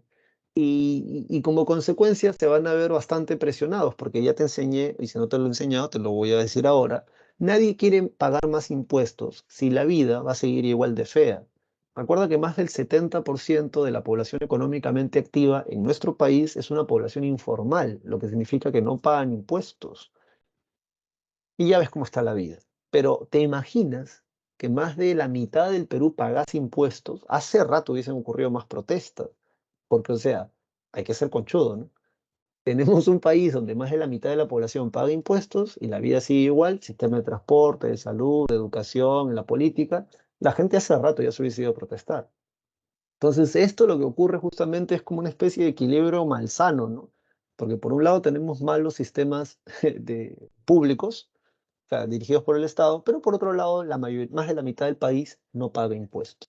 Esta es una de las razones. El tema de los impuestos es algo, ¿no ves? El tema de los impuestos es algo crítico en estas revoluciones. Se van porque están pagando muchos impuestos o no quieren pagarlos. Consecuencias, número uno, es la primera, o sea, las 13 colonias es la primera colonia a independizarse de su metrópoli, en este caso Inglaterra. Consecuencia número dos, es el primer Estado liberal democrático. Consecuencia número tres, se da la primera constitución del mundo, 1787. Y la número cuatro, de alguna manera, esto influencia en la Revolución Francesa y en la independencia de Hispanoamérica. Dicho esto, pues ya no nos queda mucho tiempo. Tema número cuatro, la Revolución Francesa, señoras y señores. Esa pintura que tú ves ahí es una pintura famosa. Espérenme.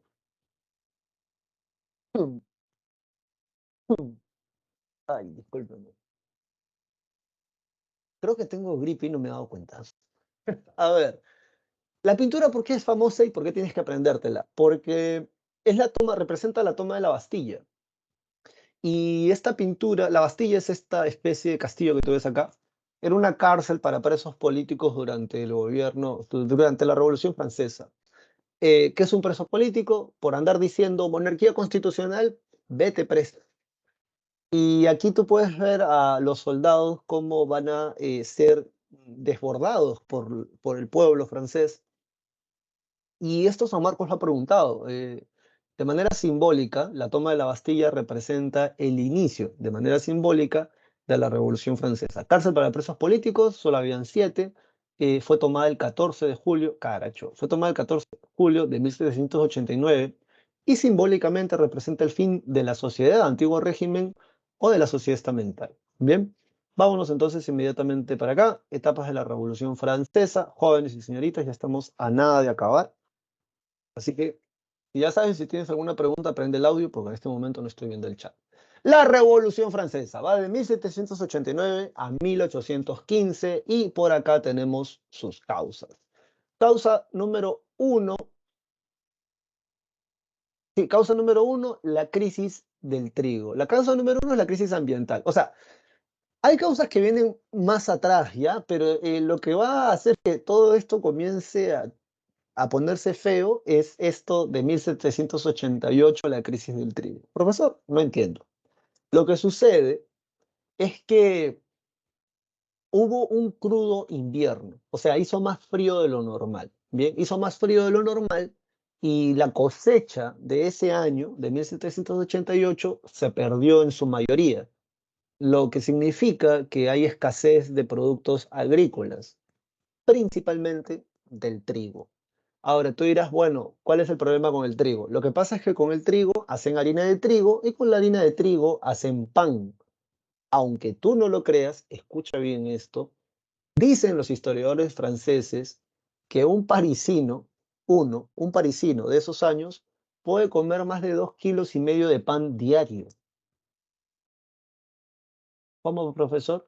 Que un parisino puede comer más de 2 kilos, o sea, un parisino, te estoy diciendo alguien del pueblo, alguien común y silvestre, puede comer más de 2,5 kilos de pan diario. El trigo, el pan de trigo, era una de las bases de la cadena alimenticia de los parisinos de esos años.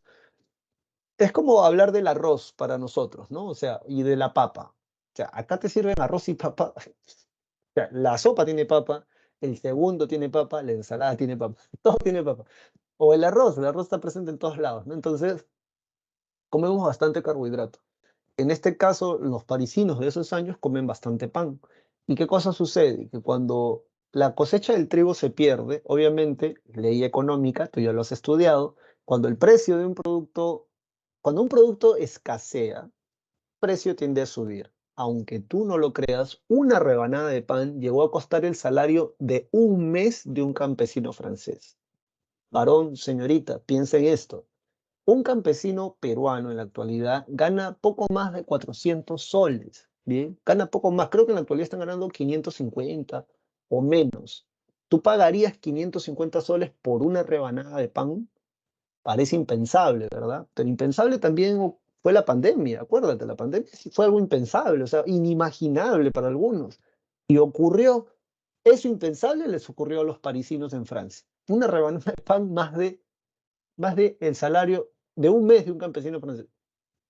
En ese sentido, en Francia, en París, en la capital de Francia, la gente del pueblo va a comenzar a linchar primero a los panaderos, porque van a pensar que a propósito están subiendo el precio del trigo. Ya sabes que el pueblo no entiende razones, ¿no? O sea,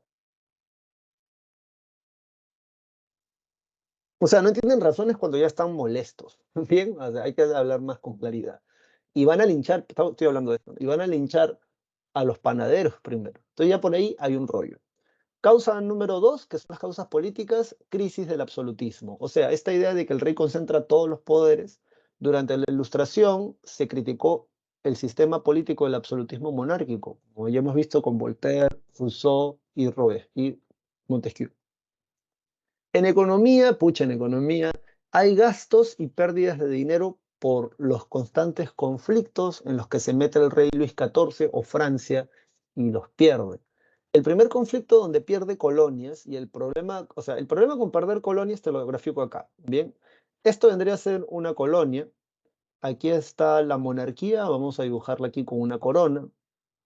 Entonces recuerda, la colonia le vende productos a la colonia. La metrópoli, perdón, la metrópoli le vende productos a la colonia. Y la colonia luego le entrega materia prima. Materia prima, en tu clase de economía, materia prima sirve para que en los centros manufactureros de la metrópoli se hagan bienes.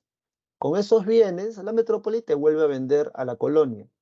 Francia, durante todo este tiempo, está perdiendo las guerras y perdiendo colonias. Y de ganar alguna colonia, no es importante la colonia que gana, como Toboga o Senegal, porque la inversión que va a ser mucho más costosa que lo que va a ganar. Entonces, la primera vez donde empiezan a perder colonias de manera así fea y rochosa es en la Guerra de Sucesión Española de 1700 a 1713. Esto tiene que ver con Luis XIV. Van a entregar colonias a cambio de que Felipe de Anjou, que era el nieto de Luis XIV, sea coronado como rey de España. Luego de la Guerra de los Siete Años, que termina con la Paz de París, en la batalla de Plessey, Francia también termina perdiendo colonias. Y luego, en la independencia de las 13 colonias, Francia gasta mucho dinero y solo le entregaron Togo y Senegal Y bueno, la cereza de este pastel es la corte de Versalles, pero antes de hablar de eso, piensa en lo siguiente. Si en tu sistema económico, tu metrópoli le vende bienes a tus colonias y tus colonias te entregan materia prima para seguir haciendo este roche, piensa que, ¿qué va a pasar cuando te quedes sin colonias? ¿A quién le vas a vender tus bienes? Y además, ¿de dónde vas a conseguir materia prima? Ese es el caso de Francia de cara a la Revolución Francesa. Luego, los gastos de la corte de Versalles. Según los historiadores franceses, en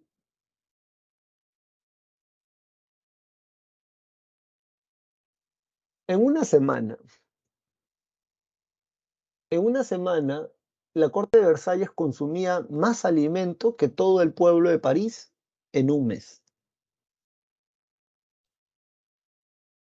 ¿Cómo, profesor? Escucha de nuevo.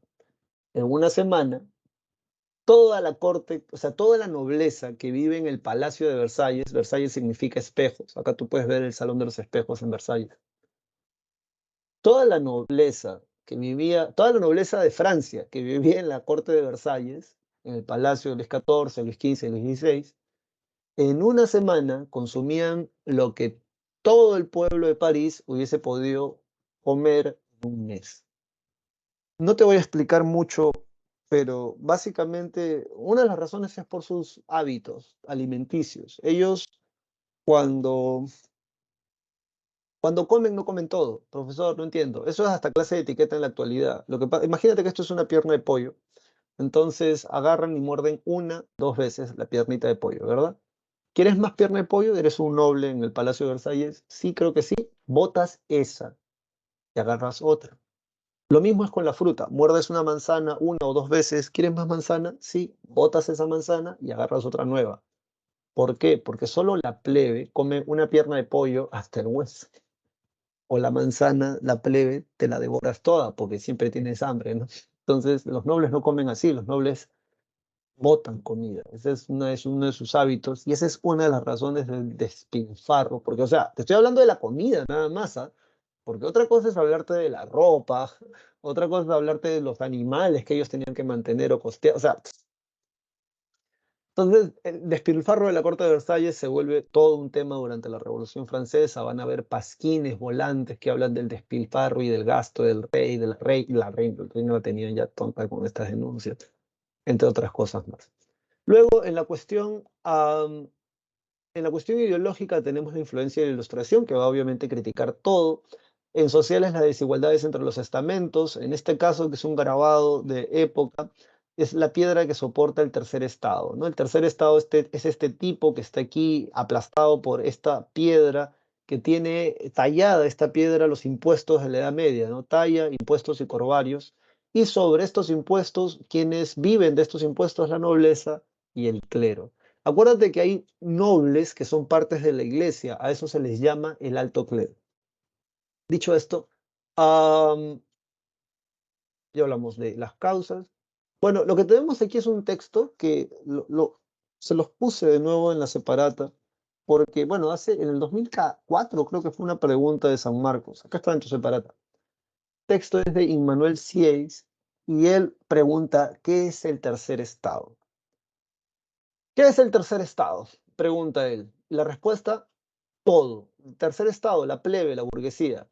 ¿Qué ha sido hasta el presente en el orden político? O sea, el tercer estado, ¿qué ha sido en lo político? Nada. ¿Cuáles son sus exigencias? Llegar a hacer algo. Y lo demás ya tú lo puedes leer. Bien. Y es así como entramos a las etapas de la Revolución Francesa. Por un lado tenemos a la emperatriz Josefina o la reina Josefina y a este loco de Luis XVI. Am, la monarquía, como te decía, se divide en cuatro subetapas o periodos. La primera es los estados generales. Te cuento esto rápido porque creo que así tal vez lo puedas entender mejor. Se llama estados generales porque en un primer momento Luis XVI, Luis XVI, tiene a su ministro de Economía que era Turgot. Turgot era un fisiócrata y aunque tú no lo creas, Turgot sí tenía una idea bastante moderna de cómo solucionar la crisis en Francia. Para solucionar la crisis en Francia, decía Turgot, o sea, para empezar a solucionarla, no para empezar a solucionarla, una de las primeras cosas que hay que hacer es que tanto la nobleza como los nobles dentro de la iglesia, el alto clero, pagan impuestos por igual. O sea, que se elimine el privilegio que durante más de 1000 años esta gente ha tenido de no pagar impuestos, no, que se elimine, que todos paguen impuestos por igual, porque así al menos vamos a calmar las protestas que hay en las calles. El monarca ah, parece que está de acuerdo, pero la nobleza se opone y finalmente Luis XVI termina despidiendo a Turgot y contratan a otro que se llamaba Jack Necker. Jack Necker decía, bueno, am, la nobleza no quiere pagar impuestos, el alto clero tampoco, y si yo lo propongo, me van a despedir a mí también. Así que lo que yo voy a hacer para, como Pilatos, lavarme las manos es convocar a los estados generales. ¿Qué cosas son los estados generales? Los estados generales es la reunión de representantes de los tres estamentos. O sea, hay representantes de la nobleza, hay representantes del clero y hay representantes del tercer estado. ¿Cuántos representantes del tercer estado hay? Son 600 puntas. ¿Cuántos representantes del clero hay? Hay 300 almas. ¿Y cuántos representantes de la nobleza hay? Hay 300 bellatores como representantes. En este cuadro que tú ves acá está ahí ejemplificado esto.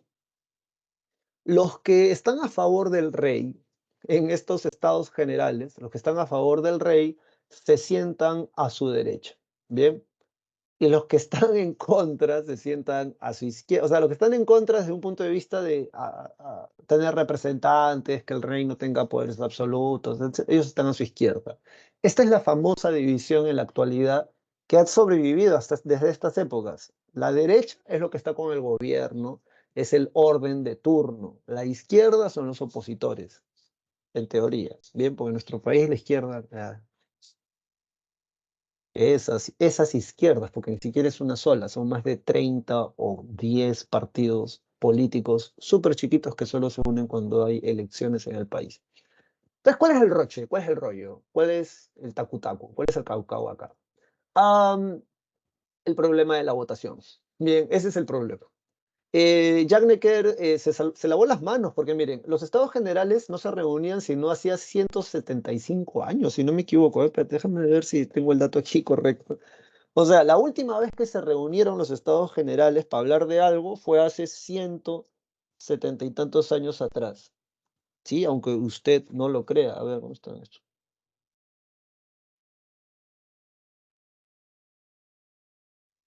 No, no tengo el dato, pero sí, más o menos, 170 y tantos años atrás, 175 años, 175 años que no se reunían los estados generales. Entonces, Jack Necker, con eso se lavan las manos, porque una vez reunidos ellos, ya ustedes vean cómo se resuelven, ¿no? Porque él era el ministro de Economía, Jack Necker.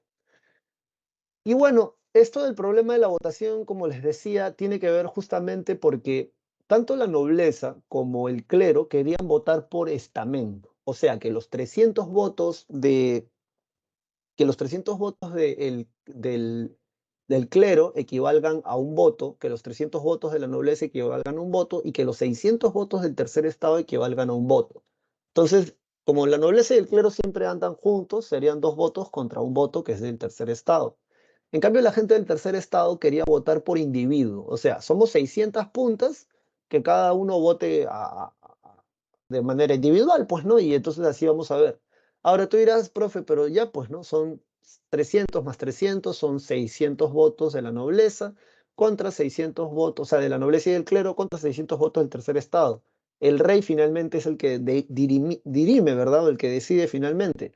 Pero el problema es que hay gente del clero y hay gente de la nobleza que está a favor de las reformas que pide el tercer estado. Son ilustrados, esta gente ya piensa, ¿no? No están ahí todos dogmáticos.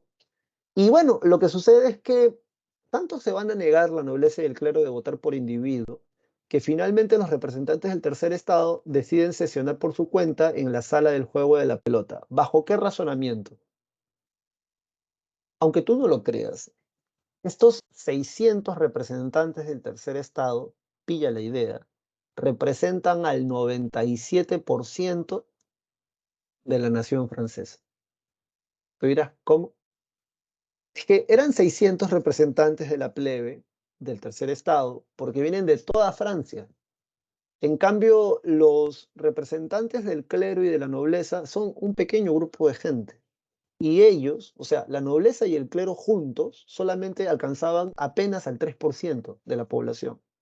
Entonces, la gente del tercer estado va a decir, nosotros si queremos podemos votar nosotros solos, porque aún sin ustedes, nosotros somos mayoría. Obviamente son muchísimo más que la mayoría, son casi toda Francia, 97% de la población. Y por esa razón deciden quitarse de la sala y se van a la sala del juego de la pelota. En la sala del juego de la pelota, aquí tienes que acordarte de cosas muy puntuales, ¿ah? Por eso se llama la Asamblea Nacional, ¿no? Porque ellos representan a la nación francesa. En la sala del juego de la pelota, el rey le va a pedir a la nobleza y al clero que por favor vayan con los asambleístas nacionales, porque si ellos comienzan a dar leyes, esas leyes obviamente no van a, los nobles y la gente del clero, los representantes, no van a poder decidir, así que por favor vayan. Cuando la nobleza y el clero se reúnen en la sala del juego de la pelota con el tercer estado, deciden, deciden redactar una constitución. Y no sé si tú ves el problema de esto, a mí me da risa porque es el Luis XVI, o sea, cuando tú revisas la historia de ese tipo, todo el mundo dice que era medio mequetrefe, ¿no? Entonces, cuando, cuando, cuando ellos deciden hacer una constitución, yo no sé si tú ves el problema, pero el problema es que a Luis XVI le van a recortar sus poderes absolutistas, porque una constitución son leyes y el rey, hasta el rey tendría que respetar esas leyes porque está hecha por representantes del pueblo. Entonces, un roche, pues, ¿no? Y cuando deciden redactar una constitución, o sea, ¿no? Acuerdan redactar una constitución, pasamos a la asamblea constituyente. Ahora, de la Asamblea Constituyente, ya para estos meses o años, hay un rollo porque el rey manda a llamar al ejército para disolver la Asamblea Constituyente, porque si se redacta una constitución, como te digo, van a quitarle sus poderes. En ese sentido, a los representantes que estaban en París, llamados los sans-culottes, sin calzón, son los más radicales de la Revolución Francesa, son gente de provincia fuera de París. Son la gente de provincia que vive fuera de París, la gente más pobre también. Ellos van a decidir defender la Asamblea Constitucional. Para eso van a tomar primero las Tullerías. En las Tullerías habían armas, pero la pólvora estaba en la Bastilla, que es esta cárcel para presos políticos. Y es así como el 14 de julio de 1789 estos revolucionarios franceses se van directamente a la Bastilla y toman esta cárcel. En esta toma le cortan la cabeza al alcaide de la Bastilla, al gobernador de la Bastilla, el tipo que dirigía la Bastilla. Y a esto se le llama también el inicio del terror, porque es el hecho más simbólico de la Revolución Francesa. Los revolucionarios franceses van a salir gritando liberté, égalité, fraternité, o sea, libertad, igualdad y fraternidad. Y bueno, lo van a hacer porque se van a enterar de que el rey Luis XVI había enviado a llamar a las tropas de Francia a París y por ley eso estaba prohibido por los monarcas anteriores a él, o sea que el ejército francés ingresase a la capital. ¿Cuáles son los acuerdos? Porque finalmente el 26 de agosto, o sea, un par de meses después, junio, julio, agosto, no, al mes siguiente se declara, se da la Declaración de los Derechos del Hombre y del Ciudadano, se eliminan los derechos feudales y obviamente se le están recortando los poderes al monarca. Eso subrayalo, eso está en tu separata, ¿bien? Además también se redacta la constitución del clero civil y eso hace que se nacionalicen los bienes de la Iglesia Católica en Francia y el clero, la iglesia en Francia se divide en dos. El clero juramentado, que es fiel a la nación francesa, o sea, la que están defendiendo los revolucionarios, y el clero refractario, que es fiel al papado en Roma. Y finalmente, en 1791 se promulga la Constitución que de manera definitiva le recorta los poderes absolutistas a Luis XVI. Y una vez hecha la Constitución, pasamos a las leyes, ¿verdad? Porque ya la Constitución es el conjunto de leyes en la Asamblea Legislativa. En esta constitución se declara la guerra a Austria, o sea, la, este parlamento ya hecho por representantes del pueblo francés le declaran la guerra, No, Austria y Prusia le declaran la guerra a Francia porque ya había sido tomada por estos revolucionarios franceses. Tienes que entender que para los monarcas de Francia es un mal ejemplo. O sea, si tú eres un rey y tus vecinos son reyes, ¿no? En los países alrededor, y te enteras que el país del costado, el pueblo, ha metido preso al rey y a su familia, eso es un mal ejemplo, porque tus súbditos pueden seguir ese ejemplo, ¿verdad? Entonces, Austria y Prusia le van a declarar la guerra a la Revolución Francesa. em, el rey, el monarca, está metido en las tullerías y luego va a intentar escaparse. Bien, cuando él intenta escaparse, le van a suspender sus funciones constitucionales. De hecho, luego lo van a someter a un juicio. Y en todo este bolondrón, que va a durar apenas un año nada más, se convocan a las elecciones por sufragio universal, anota ahí, masculino, porque solo los hombres van a poder votar. Son tres grupos políticos que vale la pena que por ahí los recuerdes. Los girondinos son los republicanos moderados, los fuldenses son los monarquistas, o sea, gente que apoya al rey, y los jacobinos, de eso sí no te puedes olvidar, también conocidos como montañeses o los sans-culottes, son los más radicales. El líder de ellos es Maximilien Robespierre, que también es un gran orador, y que el 21 de septiembre Robespierre va a proclamar la República Francesa. En esta imagen que tú ves aquí, dice la familia de cerdos regresan del establo porque el rey y su hermano, junto con sus esposas, van a tratar de huir de Francia a Austria. Antes de que crucen la frontera, los van a capturar y los van a devolver para someterlos a un juicio. Y es así como se inicia la República. Cuando Robespierre declara la República, esta se divide en tres periodos. La Convención Nacional, hechos principales, le cortan la cabeza al rey. O sea, eso ya sí fue un escándalo, porque, o sea, si tú eres capaz de cortarle la cabeza al rey, y también le cortaron la cabeza a María Antonieta, los demás son chauchilla, pues, ¿no? Porque se supone que el más importante es el rey. Si matas al tipo más importante, los demás sin importancia, ¿verdad? Y es así como se inicia la dictadura jacobina, también conocida como el gobierno de terror, porque le cortaron la cabeza a justos y pecadores. Le cortaron la cabeza a todo el mundo, a todos los que fueran acusados de contrarrevolucionarios. El periódico Le du Peuple, o El Amigo del Pueblo, dirigido por Marat, que está en tu PowerPoint, ahí ese tipo decía, esta persona es un contrarrevolucionario, y al día siguiente estaba enjuiciado y al tercer día estaba muerto ya. Y no es chiste, es anécdota. La caída de Robespierre, porque se había convertido en un gobierno bastante sangriento, se da con el golpe de Termidor. ¿Por qué? Porque estos son tan revolucionarios, pero tan revolucionarios que cambiaron el calendario juliano o gregoriano al calendario revolucionario, que está ahí, ¿ves? Los meses de Termidor, Fructidor, Vendimiario, Brumario, etcétera, y sus equivalencias a termidor del año 2 del calendario revolucionario, o el 27 de julio de 1794 se le conoce como la reacción termidoriana, y son los girondinos los que van a dar este golpe. Sobre la guillotina, como te decía hace rato, con la guillotina lograron que todos tengan una muerte por igual, porque solo los nobles antes les cortaban la cabeza. Si eras un plebeyo te podían ahorcar, ahogar o quemar. Luego que se derroca a Robespierre, surge el gobierno del directorio, que básicamente son conservadores y monárquicos, los que van a iniciar un terror blanco, porque van a comenzar a perseguir a todos los jacobinos del gobierno anterior. Hechos principales es aquí donde entra en escena Napoleón Bonaparte, que va a pelear contra las coaliciones que va a formar principalmente Inglaterra. Inglaterra va a promover que otros países de Europa continental, porque Inglaterra es un conjunto, o sea, es una isla de Gran Bretaña, comiencen a pelear para derrocar la Revolución Francesa, ya que es un mal ejemplo, como te digo, es un mal ejemplo que la plebe haya matado al rey y que además ahora proponga un sistema de gobierno basado en elecciones presidenciales. Durante más de 1000 años ellos tenían una sociedad estamental y este es el momento de quiebre, por eso es parte de la historia universal. Fin, la caída del directorio con el golpe del 18 Brumario, que es el 9 de noviembre, según el calendario revolucionario. Y aquí podemos ver, yo sabía que llegaría nuestro turno, que es una imagen de época, por cierto. Es la imagen de un campesino francés siendo cargado por un noble que a su vez se apoya en un sacerdote.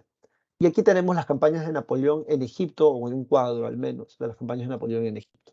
El 18 Brumario es un golpe de Estado dado por Napoleón, o orquestado principalmente por Napoleón. Y es aquí donde tenemos el consulado. Eran tres cónsules. Uno de esos cónsules era Napoleón. Hechos principales, se firma el concordato con el Papa Pío VII, donde se le dan libertades a la Iglesia Católica dentro de Francia a cambio de que la Iglesia reconozca la autoridad del nuevo gobierno. Ah, Se da también, nos quedan 4 minutos, se da también el Código Civil Napoleónico de 1804, donde ya sabes, libertades para todos, respeto a la propiedad privada, se elimina la servidumbre, entre otras cosas más, y Napoleón es el que va a vencer la segunda coalición de países que se van a enfrentar contra Francia. Finalmente, este periodo termina con la coronación de Napoleón el 21 de diciembre del año 1804 en la Catedral de Nuestra Señora o Notre Dame, de Nuestra Dama, perdón.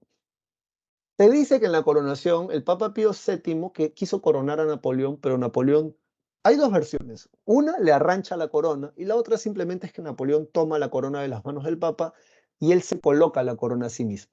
¿Por qué es importante este hecho? Porque Napoleón representa el nuevo Estado, la nueva nación francesa, dando a entender que ya no es la Iglesia, a diferencia de la coronación de Carlomagno, ya no es la Iglesia la que te inviste de poder, sino es el Estado el que tiene el poder y es el que da poder ahora.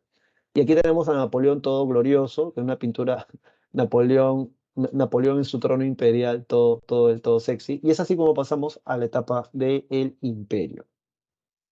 Acá en esta etapa del imperio napoleónico, lo que tenemos es el primer imperio napoleónico, porque luego hay un segundo con su sobrino. Bien, eso viene más adelante. Va a durar 11 años y aquí tenemos difusión de los principios de la Revolución Francesa, o sea, que todos paguen impuestos por igual, de respeto a la propiedad privada, libertades económicas, religiosas, etcétera. También tenemos el expansionismo territorial luego de la batalla de Austerlitz. Esa batalla ha sido estudiada muchísimo porque es una genialidad de la mente estratega de Napoleón y de la gente que lo apoyaba, o también conocida como la batalla de los tres emperadores. Napoleón, el zar Alejandro I, que tendría 26 años, creo, en ese tiempo, y el emperador Francisco I de Austria, que tendría más de 60 o 50. Hechos importantes, lucha contra las coaliciones lideradas por Inglaterra. Se da el decreto de Berlín, que lo vas a volver a escuchar en la semana que viene, porque Napoleón decreta que ningún país del continente europeo le venda productos a Inglaterra. Portugal rompe eso. Se da la invasión además, y como Portugal rompe eso, Napoleón quiere invadir Portugal, y por esa razón se da la invasión napoleónica a la península ibérica, que es España-Portugal. Y cuando intenta invadir Rusia, luego de la batalla de Krasnoi, de entre el 15 al 18 de noviembre de 1812, esa campaña fue un fracaso total. Los rusos aplicaron la táctica de guerra arrasada y de los más de, escucha bien, 700.000 soldados que ingresaron a Rusia, solo regresaron apenas 20.000. Dime si eso no es un fracaso. De 700.000, 20.000. Y es así como el 1813 se va a dar la derrota de Napoleón, producto de la sexta coalición en la batalla de Leipzig, conocida como la Batalla de las Naciones. El estratega es Blücher, que va a conseguir derrotar a Napoleón. Cuando Napoleón es derrotado, lo van a llevar a la isla de Elba, y cuando él estaba en la isla de Elba, que como puedes ver aquí está bastante cerca a Francia y a Italia, la restauración, o sea, el Congreso de Viena, van a colocar al hermano del difunto Luis XVI como el nuevo rey de Francia, coronado como Luis XVIII. Pero ¿qué cosa sucede? Que Napoleón, díganle a la tutora que nos dé 5 minutos más para acabar esto. Napoleón regresa a Francia el 1 de marzo de 1815 y a esto se le conoce como el gobierno de los 100 días. Cuando Napoleón regresa a Francia, Luis XVIII huye a Inglaterra y en 100 días Napoleón logra formar un ejército de 65.000 soldados. Y es así como en 1815 se da la batalla de Waterloo, formada por la séptima coalición. Los países que van a participar son Inglaterra, Prusia, Austria y Suecia. Y Blücher lo va a volver a derrotar a Napoleón y luego a Napoleón lo van a desterrar a la isla de Santa Elena, que a diferencia del primer destierro que estaba bastante cerca a Italia y a Francia, esta vez lo van a desterrar acá, mira, aquí al centro de África vendría a ser, ¿no? Que está bastante metido en el océano. Esto parece cerca, pero está lejísimos. Dicho esto, las consecuencias de esto, la primera es la abolición de la monarquía absolutista, porque después de esta revolución ya las monarquías en Europa van a estar más abiertas a tener una monarquía constitucional, o sea, con un congreso, con un parlamento, con representantes del pueblo. En términos sociales se va a dar la disolución de los privilegios estamentales y en económico se va a dar la abolición de la servidumbre y de los derechos feudales. Este es un texto de Napoleón que también está en tu separata. No se puede hacer una república de una vieja monarquía, va a decir Napoleón. Y para poder acabar esto, vámonos para acá, rápidamente. Esto ya es más sencillo, en realidad. Bueno, lo primero de la primera revolución industrial va de 1760 a 1860, básicamente. La máquina a vapor es un hito importante porque gracias a esta se crean el telar, el barco a vapor, el tren a vapor, entre otras cosas más. Todo en base a esto. ¿Cómo funciona? Es un horno, le metes carbón, pones agua, el agua hierve, esta agua mueve este pistón que está aquí, mueve este pistón que está acá, y gracias a ese movimiento se genera justamente la fuerza para movilizar cualquier cosa. Luego el agua fría se condensa aquí y esta agua se devuelve acá y el proceso se repite. El que hace esta genialidad es James Watt. Gracias a él es que se consigue esto del condensador y eso. Definición es un proceso de cambios constante y de crecimiento continuo originado a mediados del siglo XVIII, 1760, en Inglaterra, como producto de la mecanización de la producción. Estudia los factores y las características, crecimiento demográfico, revolución agrícola, lo que permite alimentar a más gente, abundancia de materias primas estratégicas, porque, o sea, no puedes tener, o sea, si no tienes la lana, ¿para qué te sirve el telar? Acumulación de capital, de dinero para invertir, crecimiento de la demanda de la ropa de algodón por el cambio permanente de la moda en Inglaterra. Bien, la gente le gustaba vestir bien y por esa razón también van a desarrollar la aplicación de esta máquina, por ejemplo, la van a meter acá, al telar, que se va a mover también a vapor.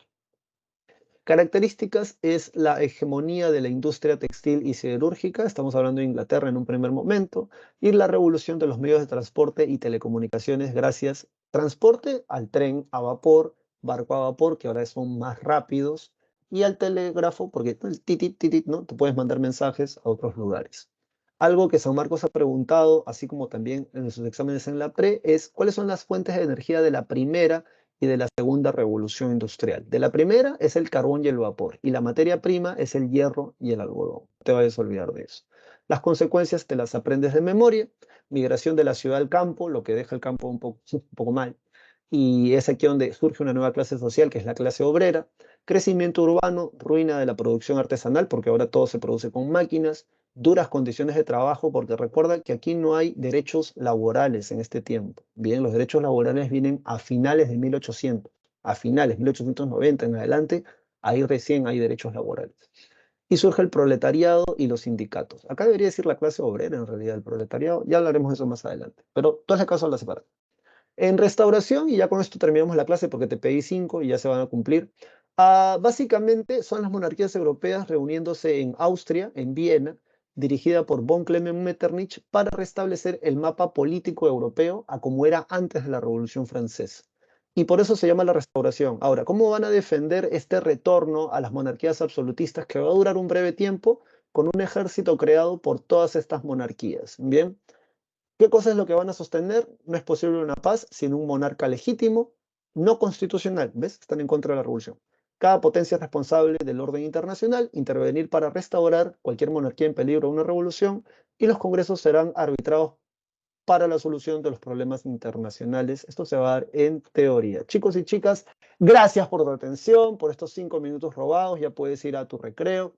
Te dejo las claves en el chat y conmigo será hasta la próxima semana. Recuerda estudiar bastante, ¿sí? Sigue ahí recordando tu objetivo y lo vas a alcanzar tarde o temprano. Nos vemos, chicos. Cuídense mucho. Chao, chao.